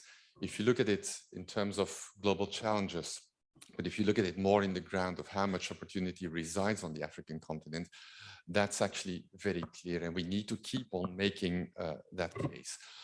Of course, that case is helped by clarity of purpose. And I think that we need to stress that as well. I think Agenda 2063 has a very clear view designed by the African continent on the Africa we want. As they say, and as Commissioner Mushanga said yesterday, the Africa we want is also the Africa the global community wants. And I think that keep on setting out that agenda with the clarity of purpose it has is important. It's also translated at regional level, and crucially, as Minister Biruta said, it has to be translated at national level. So there is a clear need for keep on setting out that kind of clarity. That's important because obviously the challenges for the investors as they look at opportunities are multiple. They see needs when it comes to skills and training, so that the potential of those young people is properly harnessed. There are regulatory challenges, and there are, of course, infrastructure challenges and de-risking challenges. So what is Europe trying to do in response to that? I think that the agenda we've set at the summit, which was clearly framed in terms of a global gateway investment package, precisely tried to hit all those points that I've set out. First of all, to translate a very clear signal to the world, to Europe and to African partners that we see the opportunities for investment. And that's why we want to design an investment package. The second point we've worked on is to work much more on the coherence of the partnership we can offer to African partners by creating what we call Team Europe, that brings together basically us, the EU and our member states, plus our development finance institutions, plus our private sector. We think that that is essential because without that, we make it simply far too complicated for African partners to really embark on that journey together. And that brings me to my final point. It is a journey together because there are no solutions unless they are designed by Africa themselves, and they have to be concrete. And our Global Gateway Investment Plan precisely tries to set out that agenda, working with African partners on very concrete flagships, very concrete proposals on which we can work together, private sector, DFIs, public instances, and so on. And I'll end with one very concrete example. My President von der Leyen on the 18th of May last year in Paris announced, it was on the back of the COVID-19 crisis, the idea of doing an initiative to work with African partners on helping them realize their agenda to build resilience and autonomy when it comes to producing pharmaceutical products. We have been able to progress in a number of African countries. Rwanda, the minister knows that very well, Senegal, South Africa, and Ghana, and the number of countries is enlarging. And this is really happening on the ground. Why?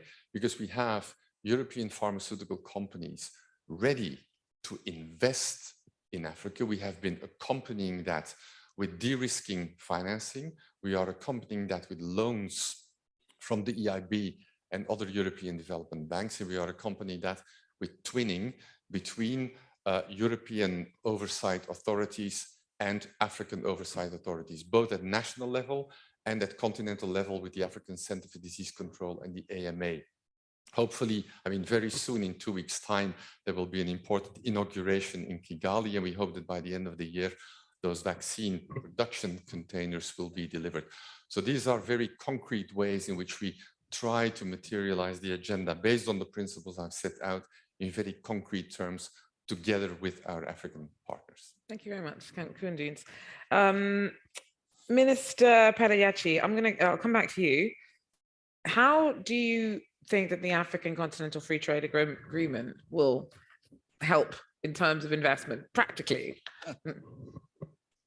L'African Continental Free Trade Agreement, je vais parler de quelques chiffres.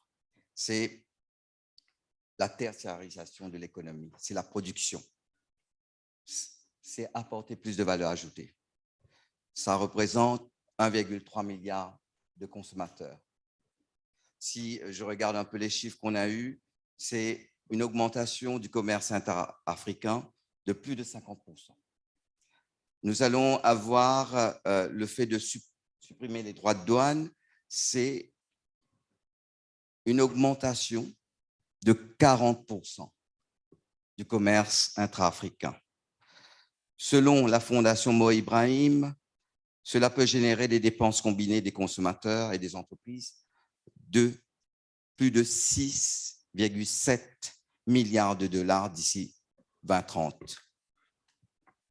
La Banque mondiale pense que le continent deviendra l'un des plus grands blocs commerciaux avec un potentiel de 81% à la fin de 2035. Et élément central, c'est que le déficit commercial va être réduit de moitié. Donc pour moi, revenir quand on regarde ces chiffres, c'est la réalisation du potentiel, de notre potentiel, du potentiel du continent africain. Le fait d'avoir coopéré, je l'avais dit tout à l'heure, d'avoir coopéré et de travailler ensemble pour mettre en place cet accord de libre-échange, le fait d'enlever les droits de douane, de trouver comment on peut s'entraider, comment on peut coopérer, va nous permettre d'atteindre notre potentiel. Je l'avais dit tout à l'heure, on doit utiliser les indicateurs pas pour faire de la compétition entre soi, on doit s'entraider pour pouvoir utiliser les indicateurs pour s'améliorer, mais tous. Je fais une petite parenthèse. Maurice, en 2020, en pleine crise de Covid, a été touché par la mise sur la liste noire de l'Union européenne concernant les MLCFT. C'était difficile, mais on a travaillé dur, on en est sorti à travers la mise en place de certains outils.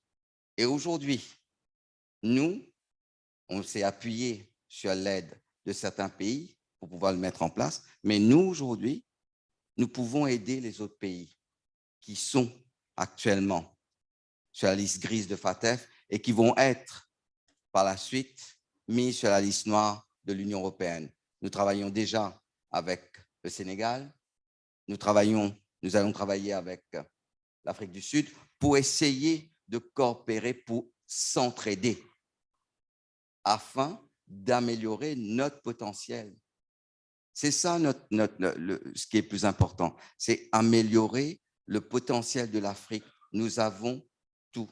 Maurice va jouer pleinement son rôle dedans. Nous avons notre centre financier qui peut être utilisé pour canaliser le financement, mais d'un autre côté, nous devons continuer à appuyer sur cette coopération. Et c'est là-dessus que je reviens, c'est le mot que j'ai utilisé le plus souvent, c'est la coopération. Je crois que quand on est venu ici, déjà le fait qu'on parle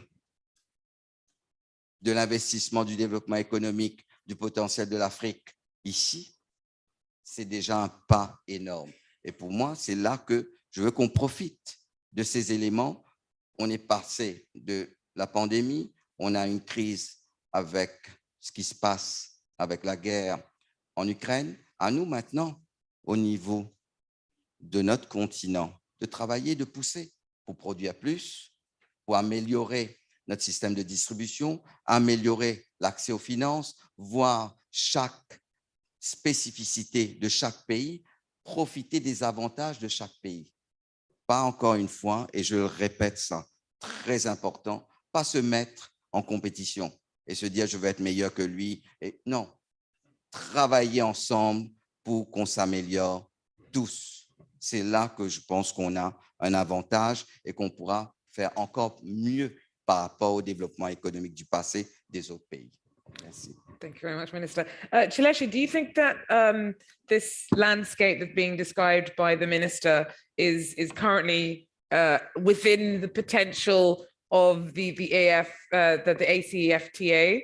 Does it have the mechanisms to ramp up more investment in Africa by bringing everyone together in the way that was outlined by the Minister? Yes, I totally agree. And I think that the framework itself creates an opportunity, for example, for scaling up productivity of the member states or the countries in Africa, because when we have a common a free trade area and we've reduced, for example, the tariffs, the goods automatically become more competitive because we were trading across and adding duty from one country to the other. So just by virtue of removing tariffs, our goods become more competitive. Secondly, I think it's an opportunity the framework offers to ramp up productivity, because yes, we can have a framework, but if we don't have the capacity to fulfill that, we're talking about billions more trade. Where is it coming from? So we have to look at the productivity, and that ties into the earlier issues around investment. So we need that investment to come in to support this framework, so that we can ramp up that productivity, whether it's in agriculture or any other sector that we look at. So I think it creates the value chains can be done across countries again, instead of just kind of regional value chains. So it's more inclusive, because even the smaller economies can have a role to play in a value chain, as opposed to trying to produce the item completely by themselves. So these are some of the opportunities that are coming through with the Continental Free Trade Area. And not only that, coupled with digitalization, which has come through not only because I think the COVID pandemic actually was a catalyst to push it forward. We had been talking about digitalization, but it was like on a back burner. But now we have to do it. And I think that with digitalization will also comes the enhancement of trade in, for example, trade in services, which again was not as prominent before because we focused on physical, movement of goods and so on. Yeah, and so there are now opportunities that will come with like trade in services, because now we've gone digital, we're trading online and so on. So there are a whole lot of other industry that can be created around services. And I think this is another opportunity for Africa as we digitalize and move forward to create more jobs and answer the call to increase intra-Africa trade, but also trade with as part of global world value chains. So I think that it's really a very it is the largest FTA in the world, bringing together so many countries. But what we need to do is now make sure that we have the framework, the political will has been very clearly demonstrated at the pace in which this was ratified shows you that the countries are really willing to do this. So now we need to unpack this and say, how do we make sure then this translates into real increased productive capacity, trade, upskilling of the labor force, the relevant capacity building that's required. Clearly, when I listened, there were issues around regulation, consistency, de-risking. All those things have to be addressed if we're really going to take advantage of the continental free trade area. Thanks very much for that. And Minister Baruta, do you think that there are any other issues that you would focus on when trying to identify bottlenecks to regional trade and investment that should be addressed by African governments? Yes, these bottlenecks could be considered at various levels, at national level, at regional level, even at continental level. At national level, I do see bottlenecks related to commercial law or fiscal laws which are not clear, which cannot give predictability.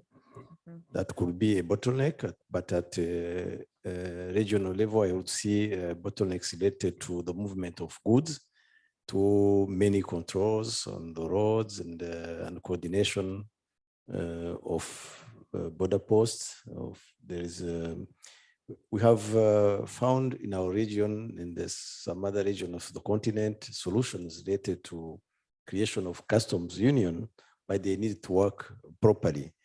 And at the continental level, I'd consider some bottlenecks related to the cost of transport because of the lack of adequate transport infrastructure, but also the cost of moving even for people on the continent.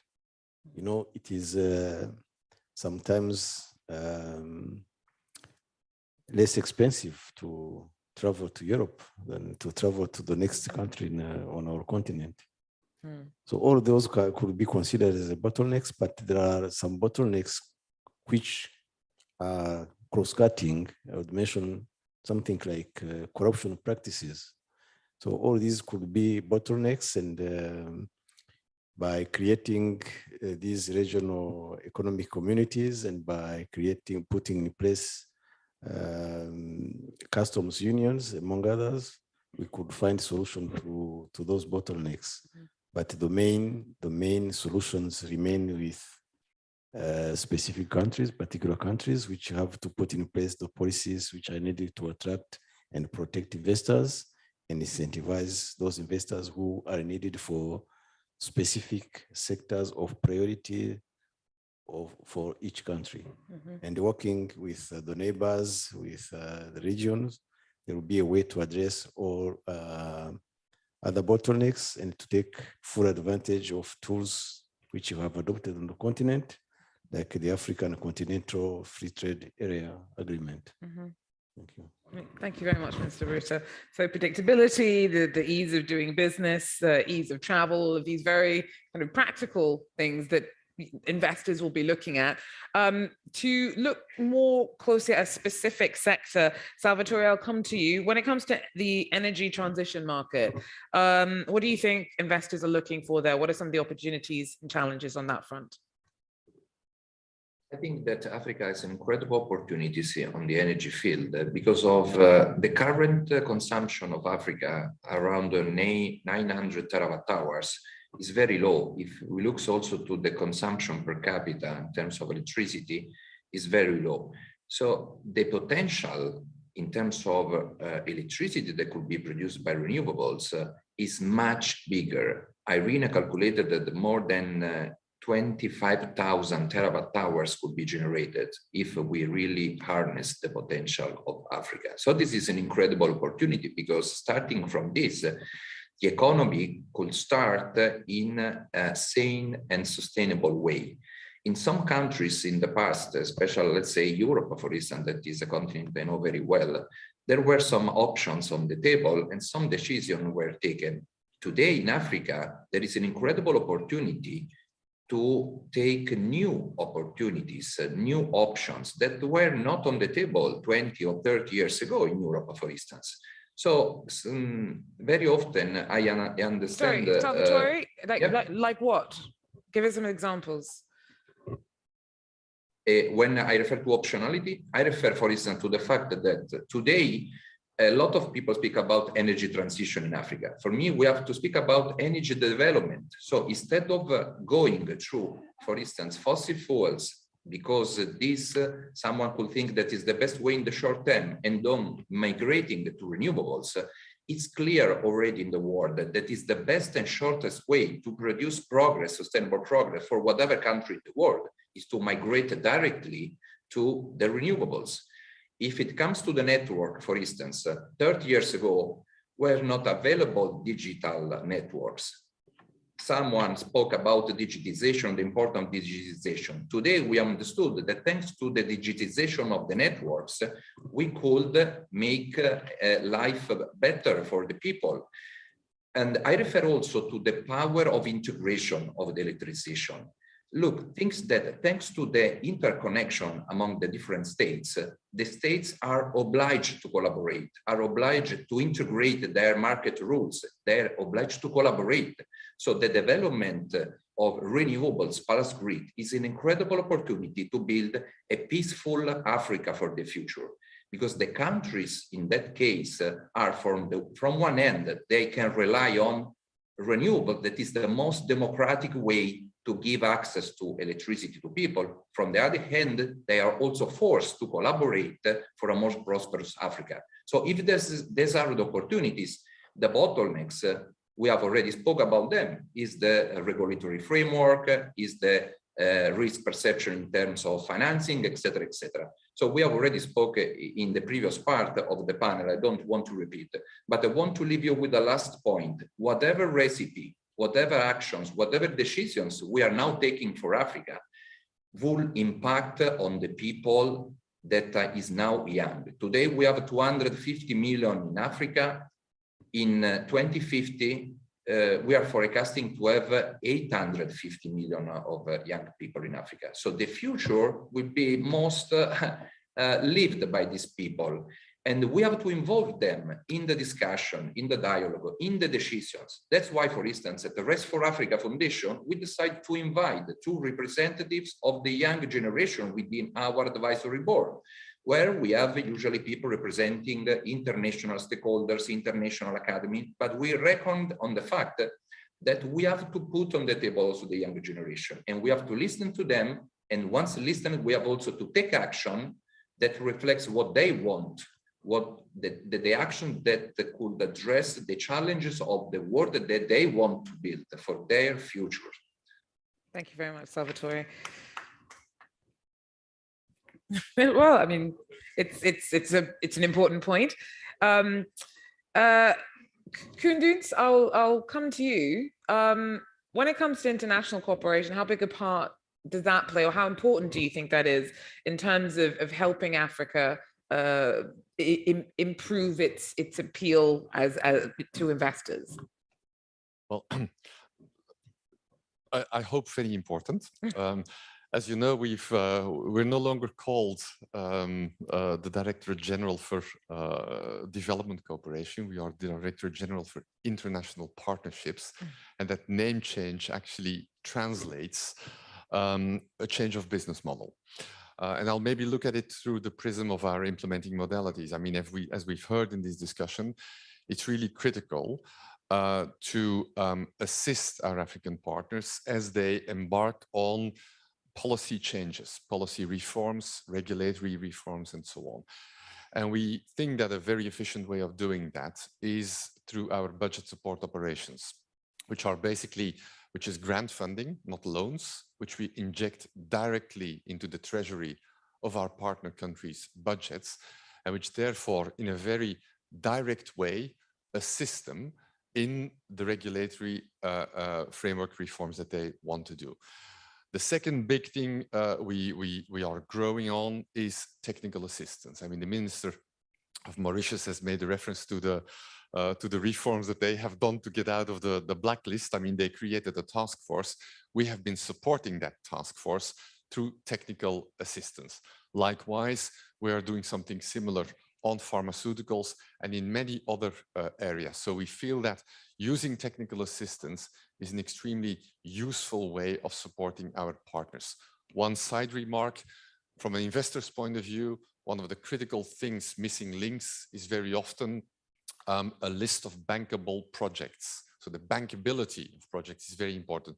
We are there listing as well technical assistance facilities to support partners on doing just that. And brings me to my third point, and we've referred to it already. It is de-risking. We are now increasingly using official development aid to provision a guarantee that we can use to de-risk the development finance institutions and therefore leverage both public investment and private investment. And that's an incredibly efficient way of working. I mean, a lot of what we have been supporting, for instance, in terms of renewable energy, and Salvatore knows that very well, has not been done with project finance. It's basically de-risking the investments that private investors are doing, impact investors are doing, in terms of creating photovoltaic electricity in rural areas in Africa off grid. And here again, a side remark, without wanting to enter into that debate too much, but it's actually very interesting to see how, at least when you look at it from an access rate point of view, that the access rate to electricity in those African countries that have a high share of renewable are actually very high. So somehow there seems to be a link between renewable energy, most of it photovoltaic off-grid, and access to electricity. But likewise, we know that one of the things, since we're talking about private sector development, that many of the small and medium-sized entrepreneurs face, one of the big challenges is access to finance. They go to a bank, the interest rates that are charged are simply too high, precisely because of the risk. There is a need for more equity investment, for more impact investors, for more angel investors that actually help companies that have started, have tried as they walk through the valley of death, as it is called, to assist them. Well, we have been working now on a very sizable initiative using our de-risking capacity of the guarantee to actually start supporting impact investment and angel investors to help SMEs, sometimes micro enterprises, as they grow from a startup through those very difficult phases, to actually support them in getting access to finance, which otherwise they would not get, or it would be far too expensive for them to survive. So these are some of the examples how the business model, basically, of development cooperation is quite radically changing to really become international partnerships. Brilliant. Thank you very much, Koendienst. Well, I am happy to say that this time we do have enough time to get some feedback and some input from those of you joining us virtually and those of you with us here in the panel. But first of all, again, a massive thank you to everyone on our panel for sharing everything that you have today in terms of Africa's investment potential, what needs to change to make it the next investment frontier. I'm now going to throw you to the dogs, as it were, and open it up to the floor. But before I come to you who are with us in the room, I'm going to first take some questions that have been submitted online. And so the first question that I have is, let me just vet it. Okay, so the main constraint for African entrepreneurs is, no, sorry, that was for question one, for session one.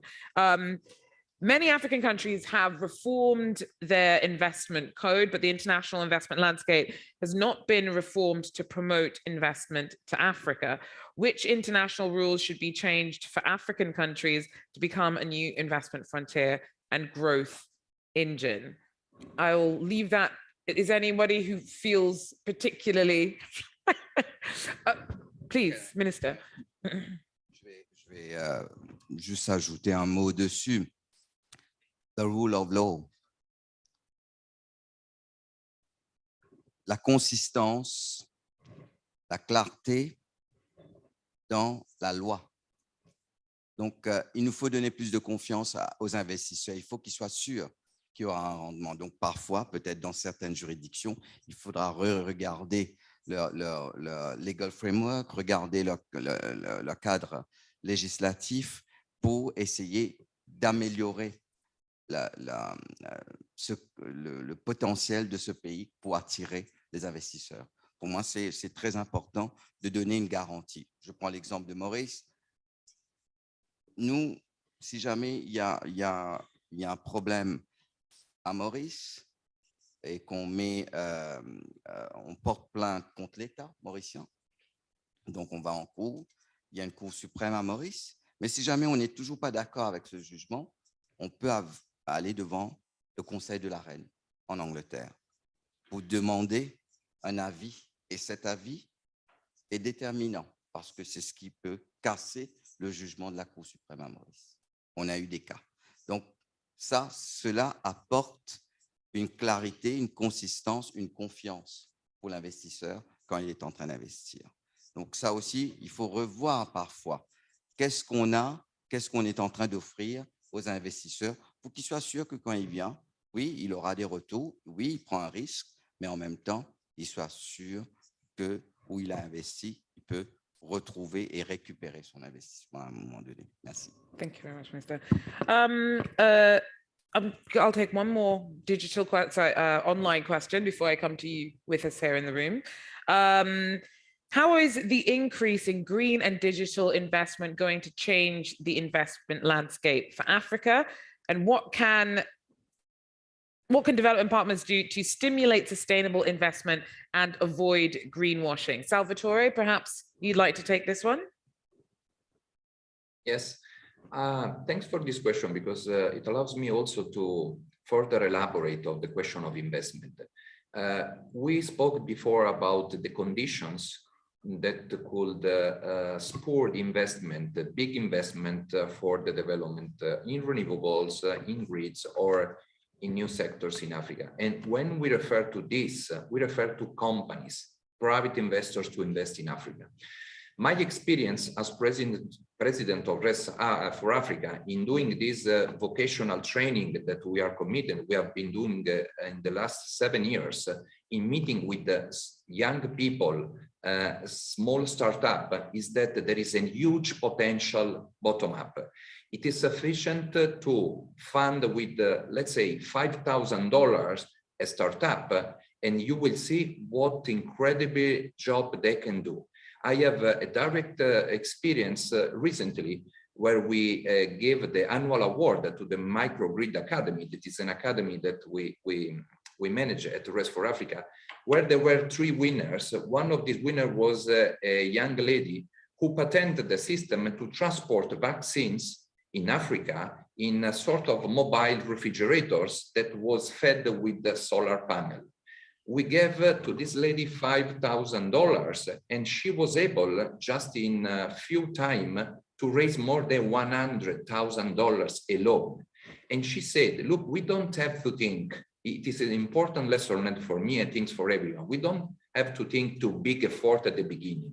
We have a lot of enthusiasm and ideas here, we, young generation. We just need the small support at the beginning and we will do on our own. This is also the message I want to tell. We can work in establishing this framework to there is the big investment, but there is a young potential full of ideas, of a lot of willingness to do things that could be accelerated or with a very small effort at the beginning. Thank you very much, Salvatore. Okay, so for those of you in the room here, if you'd like to raise your hand if you have a question, one of our colleagues who've been keeping an eye on you from the side will provide you with a microphone. Perhaps I'll start off with the gentleman in the front row here. Merci beaucoup. Je me présente, je suis 𝐀𝐿𝐫𝐤, je suis ambassadeur à la Commission internationale des droits de l'homme. Mais avant d'être ambassadeur, je suis d'abord chairman de 3 entreprises que j'ai créées, Open Business Africa, et Bridge of Innovation et 𝐀𝐿𝐫𝐤 Mining. Moi, je voulais profiter de ce temple de l'économie des finances pour demander pourquoi l'OCDE ne fait pas un travail pour essayer de voir comment aider les pays africains à avoir un taux de crédit plus adapté. Parce que quand on voit aujourd'hui sur le marché financier, l'Afrique encore croupit sous ces taux de crédit qui sont beaucoup pour les pays africains et les taux d'intérêt des crédits. Donc, qu'est-ce que l'OCDE attend pour aider les pays africains à baisser ce taux de crédit pour qu'on puisse aller de l'avant et avancer dans la construction d'un nouveau monde d'équité et de vérité? La deuxième question, pour finir, s'il vous plaît, c'est pour dire que l'Afrique attend la croissance agricole. Mais quand est-ce que nous allons construire des écoles d'agriculture à la hauteur d'autres pays pour qu'on puisse mettre un poids massif sur l'éducation et sur la formation en agriculture? Je vous remercie. Okay, yeah, let's take a couple. So please, the gentleman in the front row there. Bonjour, bonjour, je m'appelle Ibrahim Elali. Je travaille sur la digitalisation des systèmes de santé en Afrique. Je voudrais rebondir un peu sur les propos du président Macky Sall en préambule, où il soulignait un peu la grande frustration de l'Afrique de ne pas avoir les droits de tirage, enfin, disons que c'est très peu par rapport à la gestion de la crise post-Covid. Il a souligné également que, par exemple, sur le fonds vert, il y avait 100 milliards de dollars qui étaient prévus, mais on en reçoit très, très peu. Donc, il y a toujours une frustration africaine de ne pas être prise en compte dans l'économie mondiale. Et il a parlé, il a souligné quelque chose, il a dit que l'OCDE, effectivement, l'OCDE avait fait des travaux sur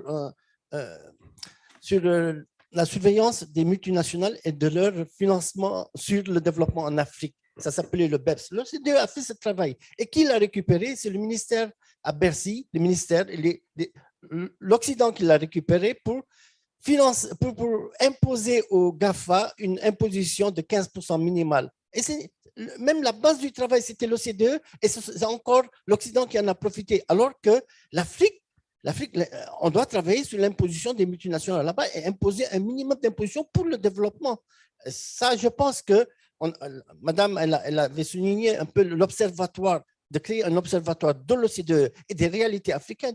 Comment est-ce que vous vous rendez compte que les 3 ou 4 sociétés africaines de GAFA, leur capitalisation boursière est supérieure à tout le PIB de l'Afrique? Donc, ma question, c'est quels sont les éléments d'instruments que l'OCDE et l'Observatoire peuvent travailler sur valoriser le cadastrage des terrains, sur, par exemple, l'informel. Vous savez que l'informel en Afrique, c'est 1 milliard d'entrepreneurs potentiels.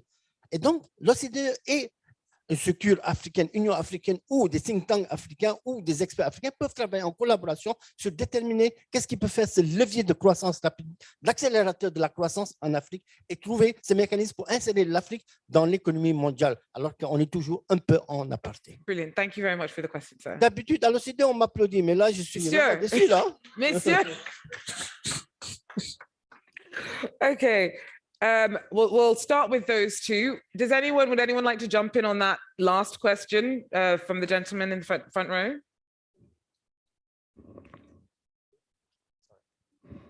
No, sorry, I'm gonna go, time now for answers. Then we'll see if we have time for more questions. So, yes, so any responses from the panelists from the last question that was posed? Oh, okay, please, Minister. What I can say is that we, as a country, Rwanda is working with the OECD Center to reform the tax policies. And I understand that there is some work which is being done, which is being done to be able to have even taxes from these GAFA you were referring to. So I cannot go into details. I'm not an expert in that particular area, but I know that some work is being done with OECD. Brilliant. Okay. Anything else to add from our panelists from some of the questions that were raised? Sur les DTS, bon, je vais pas entrer dans les détails, ce n'est pas une compétence de l'Union européenne, mais juste pour vous rassurer que ce dossier, bien évidemment, est suivi au niveau politique. Effectivement, comme vous dites, par rapport aux 100 milliards qui avaient été fixés comme ambition, on n'y est pas encore. Je pense qu'on en est à 67 milliards d'ETS qui ont été annoncés comme on-lending. Donc, effectivement, on n'y est pas, mais l'attention est là et on avancera. Il y a d'ailleurs il y a un travail technique qui doit être fait, comme vous savez. Ce travail a lieu et il y a des discussions continues avec les FMI sur justement comment, quand on fait du on-lending, dans quelle facilité et comment par la suite les utiliser. Ce travail continue aussi. Et ensuite, il y a la question du subsidy account, parce que pour que ces DTS qui ont fait l'objet de on-lending puissent être traduits en des prêts concessionnels, il faut aussi alimenter le subsidy account. Donc là aussi, nous avons déjà mobilisé des fonds et nous continuerons. Donc ce dossier est bel et bien à l'écran radar et avance. Je vais peut-être répondre aussi à l'autre point qui avait été soulevé sur la production agricole, les entreprises dans le domaine agricole et la formation qui est nécessaire.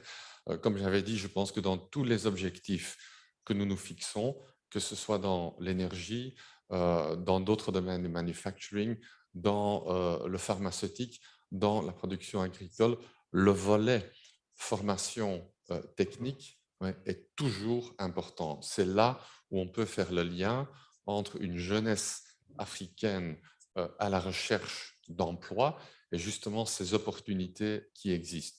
Nous avons, côté européen, renforcé substantiellement, quasiment doublé, en fait, les fonds que nous mobilisons pour appuyer la formation technique. Justement parce que, et en même temps, donc à part le côté quantitatif, donc l'augmentation du volume des fonds qu'on prépare pour ça, on travaille aussi sur le volet qualitatif parce qu'il est essentiel d'en discuter avec le secteur privé, et ça, encore une fois, ça se passe au niveau national pour voir où est-ce que le secteur privé voit les opportunités, quels sont les besoins qu'il voit en termes d'emploi, d'entraînement, de formation, et comment pouvons-nous donc mettre en place des projets de formation qui répondent à ces besoins, donc qui viendront du côté du marché de travail. Donc, juste pour répondre à votre question, voilà, c'est un travail important qui est en cours. Thanks very much, Gendut. Okay, one more question from the floor, sir. Thank you. No, in fact, I wanted to answer because there's nobody from the OECD on stage. And there were a couple of questions for the OECD. So, of course, the high cost of capital is an issue that we are aware, and President Macky Sall stressed it several times. It's not for the OECD to determine the interest rates that African countries or the borrowing cost that African countries face. What can the OECD do? Well, there are certain things, certainly, that can be done in terms of improving the information about the dynamics of investment in African economies that could lead rating agencies or investors to reconsider the high risk that they attach to investment in Africa. In fact, and here I would like to thank the European Union, over 20 years ago in this house, the Development Center, together with the African Development Bank, started to produce what we call at the time the African Economic Outlook. It was the first time that we produced granular information on each one of the 54 African economies, exactly to provide more granular information for investors and policymakers. Today, we're very proud, and I have here our brother, Commissioner Muchanga, to do the same thing with the Africa Development Dynamics, which provides an overview of what is happening on the continent. And the next step that we're trying to undertake, as it was mentioned, is to establish a possible observatory that will provide more information on what is happening, to help reduce the misperception, if there is a misperception, but also to identify possible financing instruments that could be used to finance African opportunities. Thank you. Thank you, George. Thanks very much. Okay, so we probably have time for a couple more questions. We'll head back to some of those submitted online. What can the role of the regional economic communities be in providing harmonized investment rules and frameworks. Anyone? Yes, please. Yes, since I'm the regional economic. Yes. Yes, actually, for COMESA in particular, I'll talk from that viewpoint. For example, we do have a regional investment agency, which is a COMESA institution, which is based in Cairo. So they do look at harmonization of frameworks across the region. They also look at capacity building of the investment promotion agencies, IPAs, in the different member countries so that we have a harmonized approach. They also look at market research in different sectors, which can also help the investors to have a common understanding of not just individual countries, but coming at it from a regional perspective. So we do have actually an agency which is looking at harmonizing investment frameworks across the region, which is, as I keep saying, is better than trying to talk to 21 different countries. Therefore, yes, there is that provision, and you can get in touch, and they do do a lot of information sharing and engagements to see what opportunities are there in COMESA, where different sectors, different investment opportunities, and they do publish this so for people for potential investors to see. So as COMESA, that's just one side of what we do. We also have other institutions in the market which look, for example, at trade insurance. It's called ATI. It's based in Nairobi. They look at mitigation of risk, which we've been talking about in trade, in particular, and insurance. They've been there for years, so they know the market. They know how they can advise and assist people who are trying to come in. How do they deal with risk? We have, for example, arbitration. We have a COMESA Court of Justice, which can look at commercial disputes and how they can arbitrate. So apart from being a regional economic community, we have different institutions like the Trade Development Bank, which is a COMESA institution. So we have the Trade Development Bank, we have the court, we have the Competition Commission, which also looks at regulating competition and consumer protection. So there's a lot that you can, from a regional perspective, engage before you even go to the higher, continental level. So there is a provision to look at regulation and harmonization of investment framework. Thanks very much, 𝐶𝐿𝐶. So for our last question, I will come back to those of us with us in the room. Is there anything else anyone would like to put to our panelists? I don't see anyone. No one. Okay, yes. to the lady in the second row, please. Thank you. And please address to whom you'd like the question to be posed. Okay, thank you. I'm going to do it in French. Oh, don't mind me. Je suis Fatou Traoré, donc je suis entrepreneur. J'ai monté une start-up avec mon fils, on travaille tous les deux. Et notre objectif est de permettre aux Africains d'accéder aux produits qu'ils ne trouvent pas chez eux. Ça peut être des particuliers comme des professionnels. Ça fait un bon moment que je cherche des fonds, mais des vrais fonds pour développer la structure, parce que notre objectif, c'est de faire travailler les femmes et les jeunes exclusivement. J'aime beaucoup l'idée qui s'est un tout petit peu établie à travers le monde, qui consiste à donner aux femmes le petit crédit qui va lui permettre de vendre du téléphone, de vendre des puces. C'est bien, je n'ai rien contre. Mais quand est-ce que vous allez donner des milliards ou des millions à des femmes comme moi qui vont faire travailler d'autres femmes et d'autres enfants? Merci.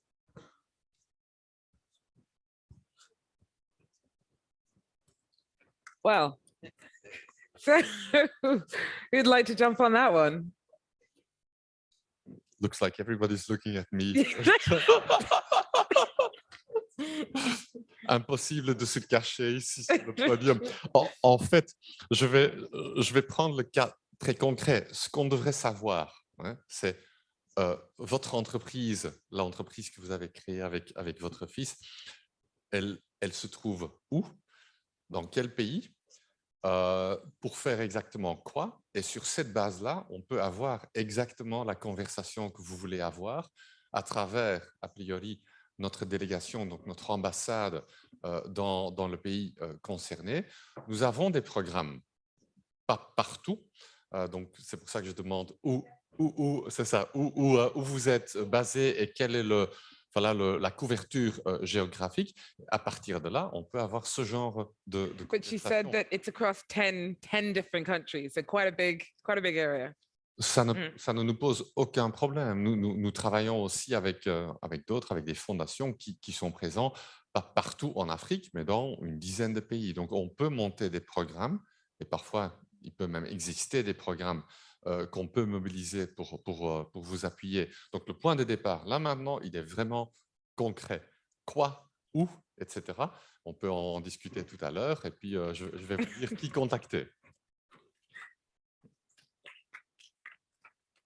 Well, I hope that's left you with something to look forward to. And for everyone who's joined us today, thank you so much for your time. But most of all, thank you so much to all our panelists. That is where I'm going to have to leave it for now. I'm going to hand you over to our very capable moderator. Thanks for following the conversations that we've had this morning, and hopefully it's given us all some food for thought. Okay. Bye-bye. No, bravo. What's happened? Thank you very much, Georgia, and to our distinguished panelists. I'm very tempted to crack a joke about should I contact you too if we have specific financing needs. If it's for women, of course. Let me now, again, thank you all for this amazing conversation. Merci à nos distingués panélistes et à notre excellente modératrice. Nous allons maintenant nous diriger vers la session de clôture. Et c'est avec grand plaisir que je vous propose d'accueillir donc notre prochaine modératrice, Raga Arnadotir, la directrice du Centre de développement de l'OCDE. Raga, if you would like, I invite our distinguished panelists to exit from the stage so that do we go? We can also welcome 𝐿𝐵𝐻𝑒 Muchanga, the AU Commissioner for Economic Development, Trade, Tourism, Industry and Minerals, great friend of the OECD and the Development Center. Mr. Commissioner, it's an honor and a pleasure. And our very own Manuel Escudero, who will be joining us on Zoom. Ambassador Escudero is the permanent representative of Spain to the OECD and the chair of the OECD Development Center Governing Board. So he will be joining us on Zoom. Bear with us for a couple of minutes. Do not go anywhere. And with that, allow me to hand over to Raga, our moderator. Madame la directrice, je vous passe la parole. Thank you very much, Patil. And I have to also thank the previous panel for an excellent discussion, which we, Ambassador Escudero and Commissioner Muchanga, we will have to try to top this. It's going to be tough, so I count on your expertise and let's say your passionate interest in the matter to bring this wonderful forum home. As we have been discussing now for this morning, but also yesterday in the MCM, the emphasis on Africa here within the OECD has gone up a notch. It has gone to another level. And I have to say that as the director of the Development Center, I'm extremely proud. And I'm also extremely thankful because we see the level of interest, we see the partnership, we see the engagement. So now I would like to introduce again these two gentlemen that we have here. Commissioner Muchanga is the African Union Commissioner on Economic Development, Trade, Tourism, Industry, and Minerals. That's a long title and a lot of responsibility. And online, we have our dear chairman of the board of the governing board of the Development Center, Ambassador Manuel Escudero, who is also the ambassador of Spain to the OECD. And he is a driving force in and of himself. And I know that it's hard for him to be away, but he is in Spain, but he has been with us in spirit and in a lot of virtual meetings, I can assure you. Just to ask a very practical, simple question to begin with. I will begin with Commissioner 𝐀𝐿 and then followed by addressing the same question to you, Manu. After listening for these 2 days, what is your takeaway? What are the key messages that you are taking away from these 2 days of fantastic discussion? Commissioner. I think there are a number of takeaways, but one of the issues which did not really come out is to see if we can define the contours of what we call the emerging world economic order. What do we specifically mean? And I think when people leave this room, there are going to be very different interpretations. So I'll give my own interpretation. One of which is that the world is facing unprecedented supply chain disruptions. But the first one, when the COVID-19 broke out, and now we have the current one. And the current one is so serious that it has raised up interest rates globally and in a number of countries. And there was an emotional statement here by the Deputy Secretary General. We are going to see hunger situations erupting around the world. So that is one of the contours that we can come up. Another one is that when you listen to regional economic communities, such as the European Union, there's talk of strategic autonomy. And when you listen to some countries around the world, I'm not going to mention them, but they talk of deepening national markets so that they promote self-reliance. So against the background, one can draw the conclusion that there's a strategic deglobalization. And when you get a message that the OECD would like to engage deeper with Africa, it's something to be welcomed. Because in this strategic deglobalization, 2 days ago, we got a statement from the World Bank, is that the next decade is going to see low rates of economic growth. And the real risk for Africa is that it can actually become a lost decade for development. And therefore, when there are discussions on how to attract more investments in Africa, how to deepen cooperation, that is most welcome. And of course, another key message is that the African side is very much aware that it has a lot to do. Issues of strong institutions, issues of rule of law, issues of policy and regulatory stability and consistency, issues of harmonization so that you create a greater market space all came up. And another key message that came up is greater confidence in the huge potential that the African continental free trade area offers.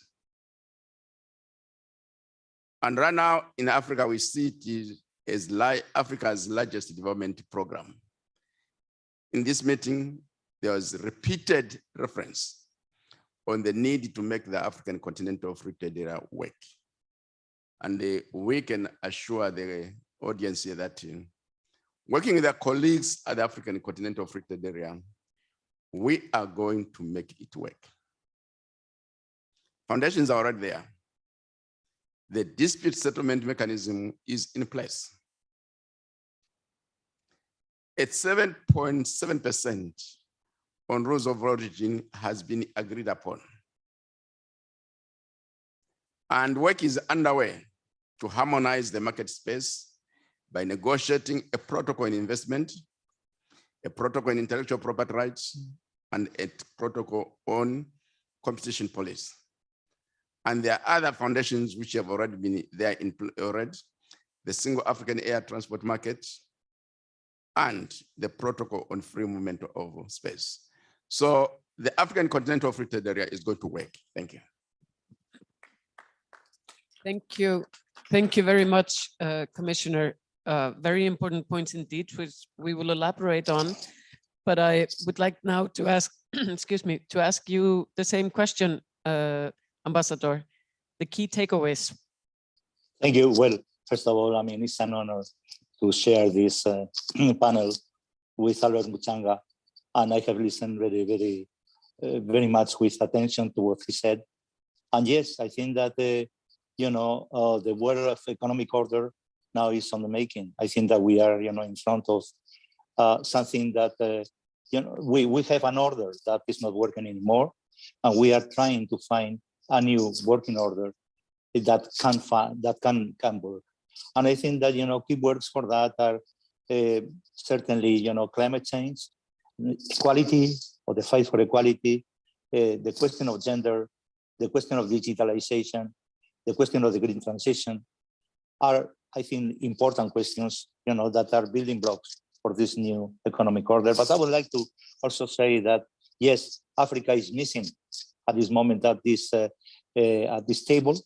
And I think that the plea of Macky Sall this morning, President Macky Sall, out Africa being part of the G20 is something that deserves, you know, to be considered, you know, certainly in terms of the accumulated GDP of Africa. You know, and such an important player cannot be missed, you know, in the emerging global governance. So I think that is true. The governance that we have at this moment is the one of 1943. We need a new global governance. And in that sense, you know, the second question that Albert Muchanga was saying is also right. I think that we are, you know, contemplating now the failure of the globalization.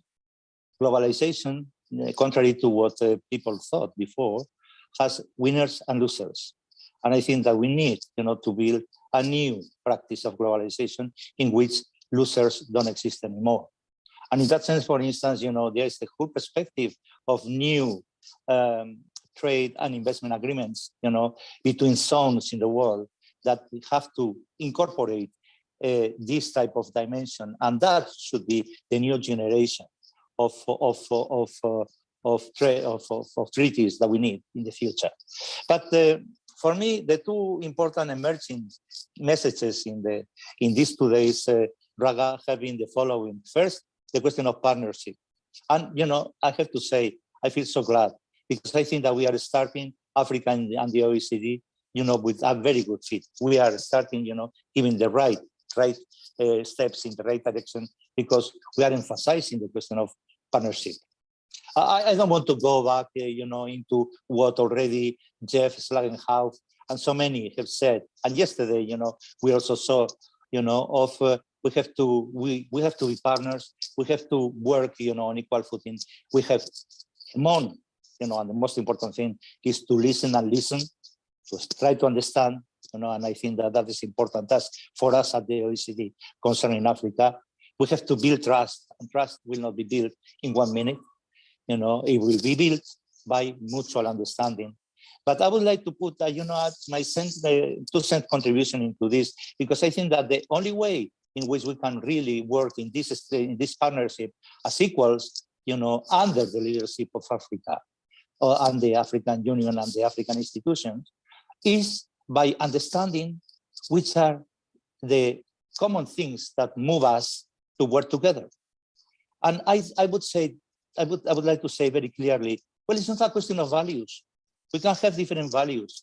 Some African countries will not share and don't share really the values that we have, for instance, in Spain or in France. But that's not the point. The point is that we don't need to work because we have a commonality of values. The point is that we have to work because work together is on our common interest. I don't want to go back into, something that I have been listening. I'm very glad about that because I have been saying that also for some years now, that, the big problem of Africa, seems to me, is the demographic explosion. And therefore, the need for an economic growth that matches that demographic explosion. So by 2050, there are opportunities for all in Africa. So I think that there is the common interest. The common interest is that we really work together to provide, opportunities for all in Africa. Then we will enjoy, both in Africa and in the rest of the world, the demographic dividend of Africa. That would mean, opportunities in Africa itself, but also would mean for the rest of the world, a surge of aggregate demand that is going to be good for everyone. I mean, particularly myself, I am a Spaniard, I want Africa to really give opportunities to everybody, knowing that 350 or 75 million new Africans are going to go into the labor market, by 2035. That means more than the population of the United States are going to go to the market looking for jobs. And we have to create that. And that is a challenge.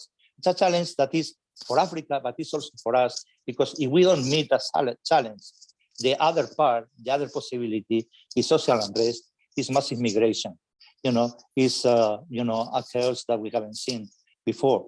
And I think that, therefore, this is the cement in which we can build together, our common interests, and therefore work together in a partnership. Certainly, the second important point for me has been the second aspect has been to listen to priorities. But I think I have spoken too much already. So back to you, Raga. Thank you. This is the Manu that I know. He's very passionate about it, and I know that we have to limit ourselves to this half hour, but we have this conversation again. But the words from your or taking away from your interventions here, the words partnership, mutual understanding, to listen, to trust. Commissioner, you said that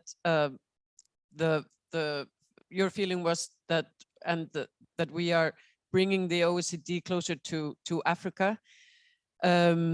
Having that, which I agree, there's a strong sense of willingness among everyone who has spoken here for the last couple of days. But Africa also has a plan. You have your Agenda 2063. You want to decide for yourselves where Africa is heading. What are the most pressing issues?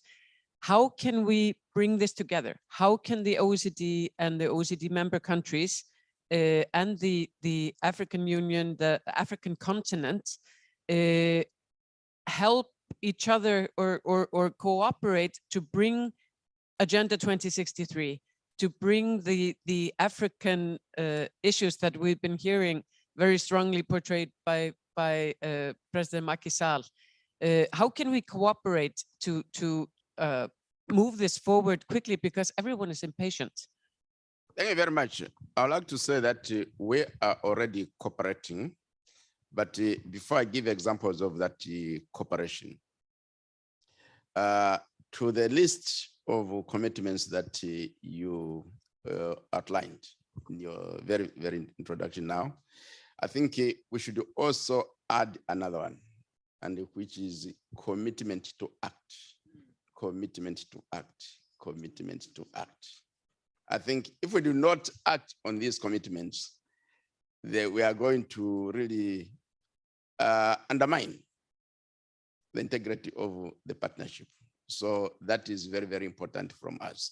Now, I think quite a number of colleagues have a document which is at the back, which is entitled The Development Dynamics on Africa. And the focus is on the development of regional and continental value chains. And when you look at the African Union Agenda 2063, one of our key focus areas is to promote productive transformation. So we are already cooperating in that area.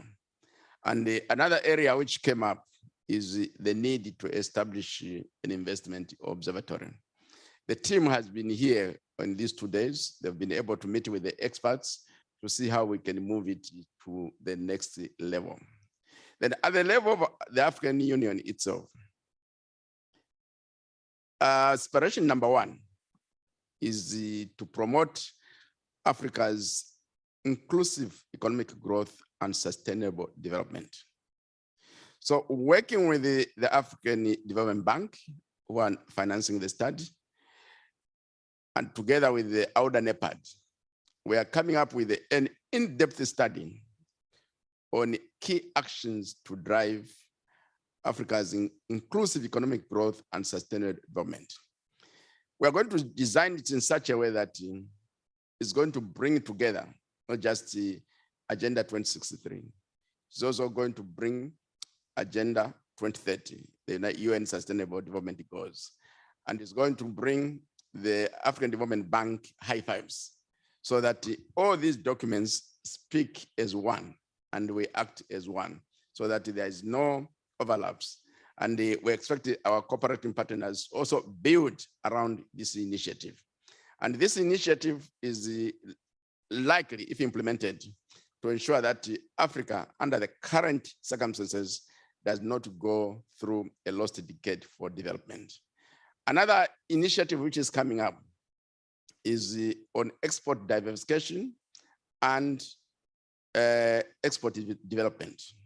We've teamed up with the African Export-Import Bank to come up with a similar study so that we win Africa away from dependence on production and export of commodities to export of manufactured goods, high value manufactured goods, taking account the need to undergo through a green transition. So they will be sensitive to environmental sustainability. And also ensuring that we undertake agro-processing so that we create room for Africa's food sovereignty, in addition to making Africa become a major exporter of food products to the rest of the world, and also enhance trade in services. So if our partners can assist us implement African Agenda 2063, I think we'll be more ready to accept the offers and will say, needy. This is a partnership where everything we do is an alignment, not that we are acting at cross purposes. Thank you. Coordination, alignment, commitment to act. Those are good steering guides. Ambassador, you are rather committed to act. How do you how do you see this partnership developing? Well, I think that taking a step back, because we are starting this partnership, as OECD with the African Union and other institutions. And I think that is very important to hammer, in some questions. I mean, partnership, in fact, means dialogue, actionable dialogue, dialogue that leads to action. And there, I think that there is a, scope, for many things that have to be talked about. Investment, productive investment, education, youth, and other critical issues that are, sometimes more difficult to establish a dialogue. For instance, the question of food security, and we are aware of that. Or the question of, the ratings for export credits that issue or are published by the OECD. I would say that our dialogue has to be a dialogue that is open, so encompassing everything that can be of interest, and at the same time with no taboos. I think that, that aspect is a very important one of the dialogue that, is about to be opened by the African Union with the OECD. And in that sense, I think that, the contribution that we can do, from the Development Center is exactly that. Maybe, because it has been our mission and our vision, to work in a different way with Africa. Now we are kind of, more into the action, in some of the programs. As the commissioner said, we are familiar with the priorities of Africa because, for instance, the center flagship regional report, the African Development Dynamics, offers usually a sound analysis and actionable policy recommendations. And therefore, we are already there to a certain extent. And, you know, more than that, as you know, I mean, close to our heart and our top priorities has been two things. First, the platform for investment and productive transformation, which is absolutely important, that we already have put into operation with the African Union Commission, and that is already working there. It's already operational. It has to be consolidated in the future, but it's already there. And certainly, you know, the other thing that is now in the pipeline already is the African Investment Observatory. The African Investment Observatory, in which, as the Commissioner was saying, our teams are already working, you know, the technicalities in order to get, you know, a very precise concept and actionable plan, you know, for the immediate future. And in that context, let me maybe touch upon the central question that has been, you know, raised today and yesterday too, which is the unfairness of ratings for Africa, because that means obviously, you know, that the investment that is the key variable, you know, to equate economic growth and demographic growth in Africa, investment has to be enhanced. You know, it's not enough what the Africa is receiving at this moment. Is not enough the level of investment, and there is not enough level of investment. There will not enough level of economic growth. So the question of ratings, if they are unfair and they overrate the risk, you know, obviously that means a big obstacle, you know, for investments. I would say that, you know, the problem that we are facing today is that existing ratings could be rough, maybe because they are incomplete, because they don't capture the opportunities for investment, for instance, when markets are not mature.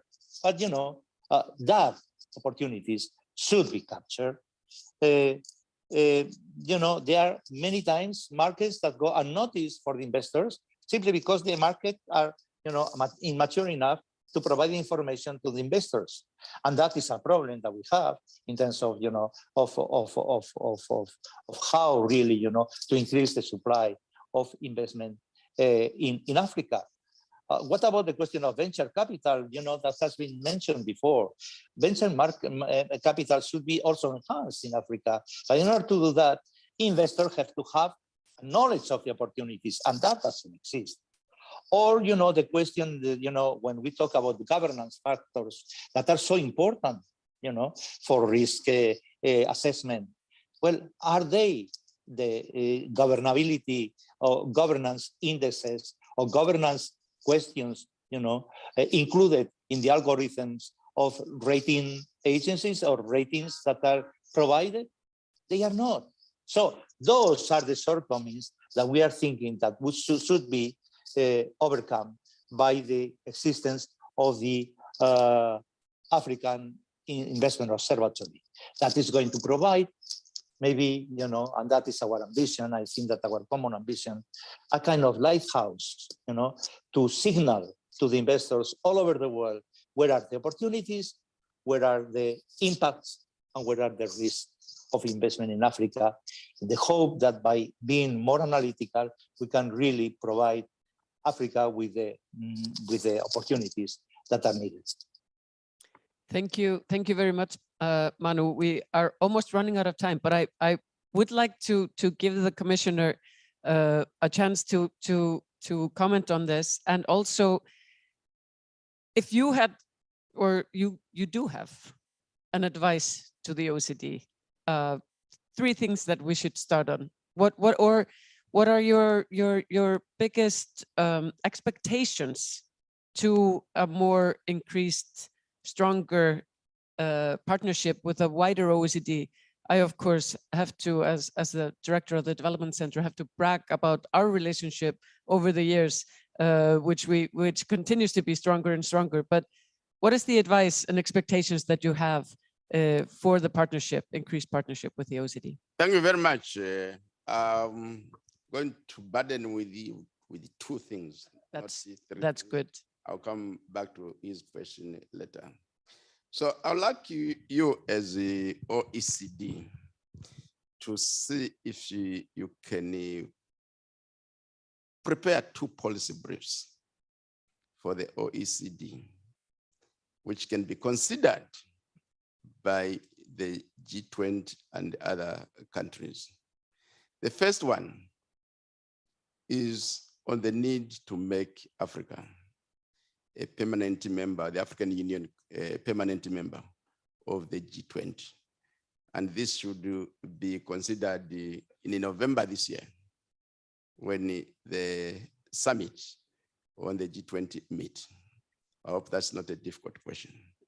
The next question, the presence of the Ministerial Council made reference to the Marshall Plan, which was signed in this city. And the Deputy Secretary General also mentioned that with emotion. Again, a policy brief from you. What did it take to develop a Marshall Plan for Africa? I hope that is not a very difficult question. The answer, I think, to the issues raised will be answered by the Investment Observatory when we start working on it. But there are sometimes when you need it just to venture into the unknown. And when you have ventured into the unknown, you'll be surprised by the achievements that you can attain. Let me give you an example of China-Africa cooperation. I was there in 2000 in Beijing when it started. And a lot of people really overlooked it and they saw it as a political move. But when you look down 21 years later, the commercial and trade relationship between China and Africa has grown tremendously. And why? Because they did not use the traditional skills of instruments of risk assessment. So the business communities from the developed countries from the OECD, I think they would need to really have a mindset change on Africa. Yes, there are risks, but what can we do to minimize those risks? And they could also ask them a very, very pertinent question. Isn't it also a mindset attitude that everything that comes out of Africa as an investment opportunity has huge elements of risk? Is it really the situation always? Maybe it's just something that is conceived or perceived all the time. So venture into the unknown and you'll be surprised with the outcomes. Thank you. Thank you very much, Commissioner. Thank you very much, Manu. Unfortunately, I will have to stop this wonderful conversation right now.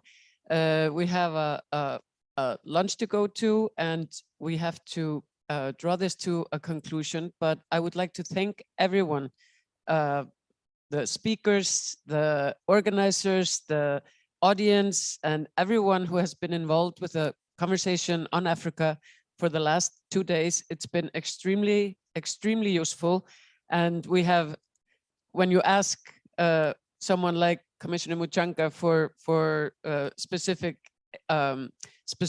advice, you get it. So now we have to start writing those policy briefs and get going with what you said called a commitment to act. And I think that's a good guidance into the afternoon.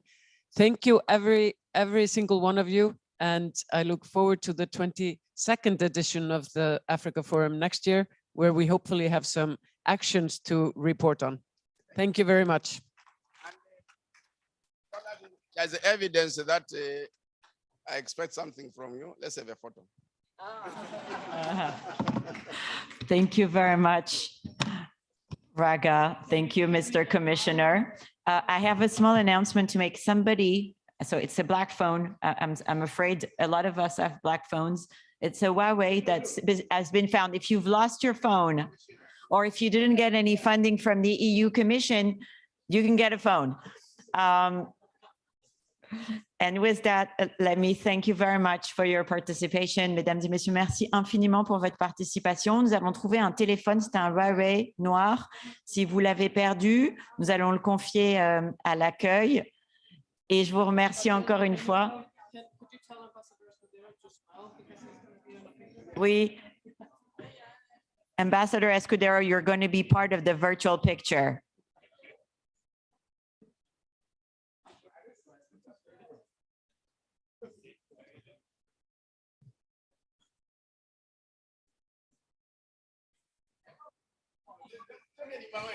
They took him away.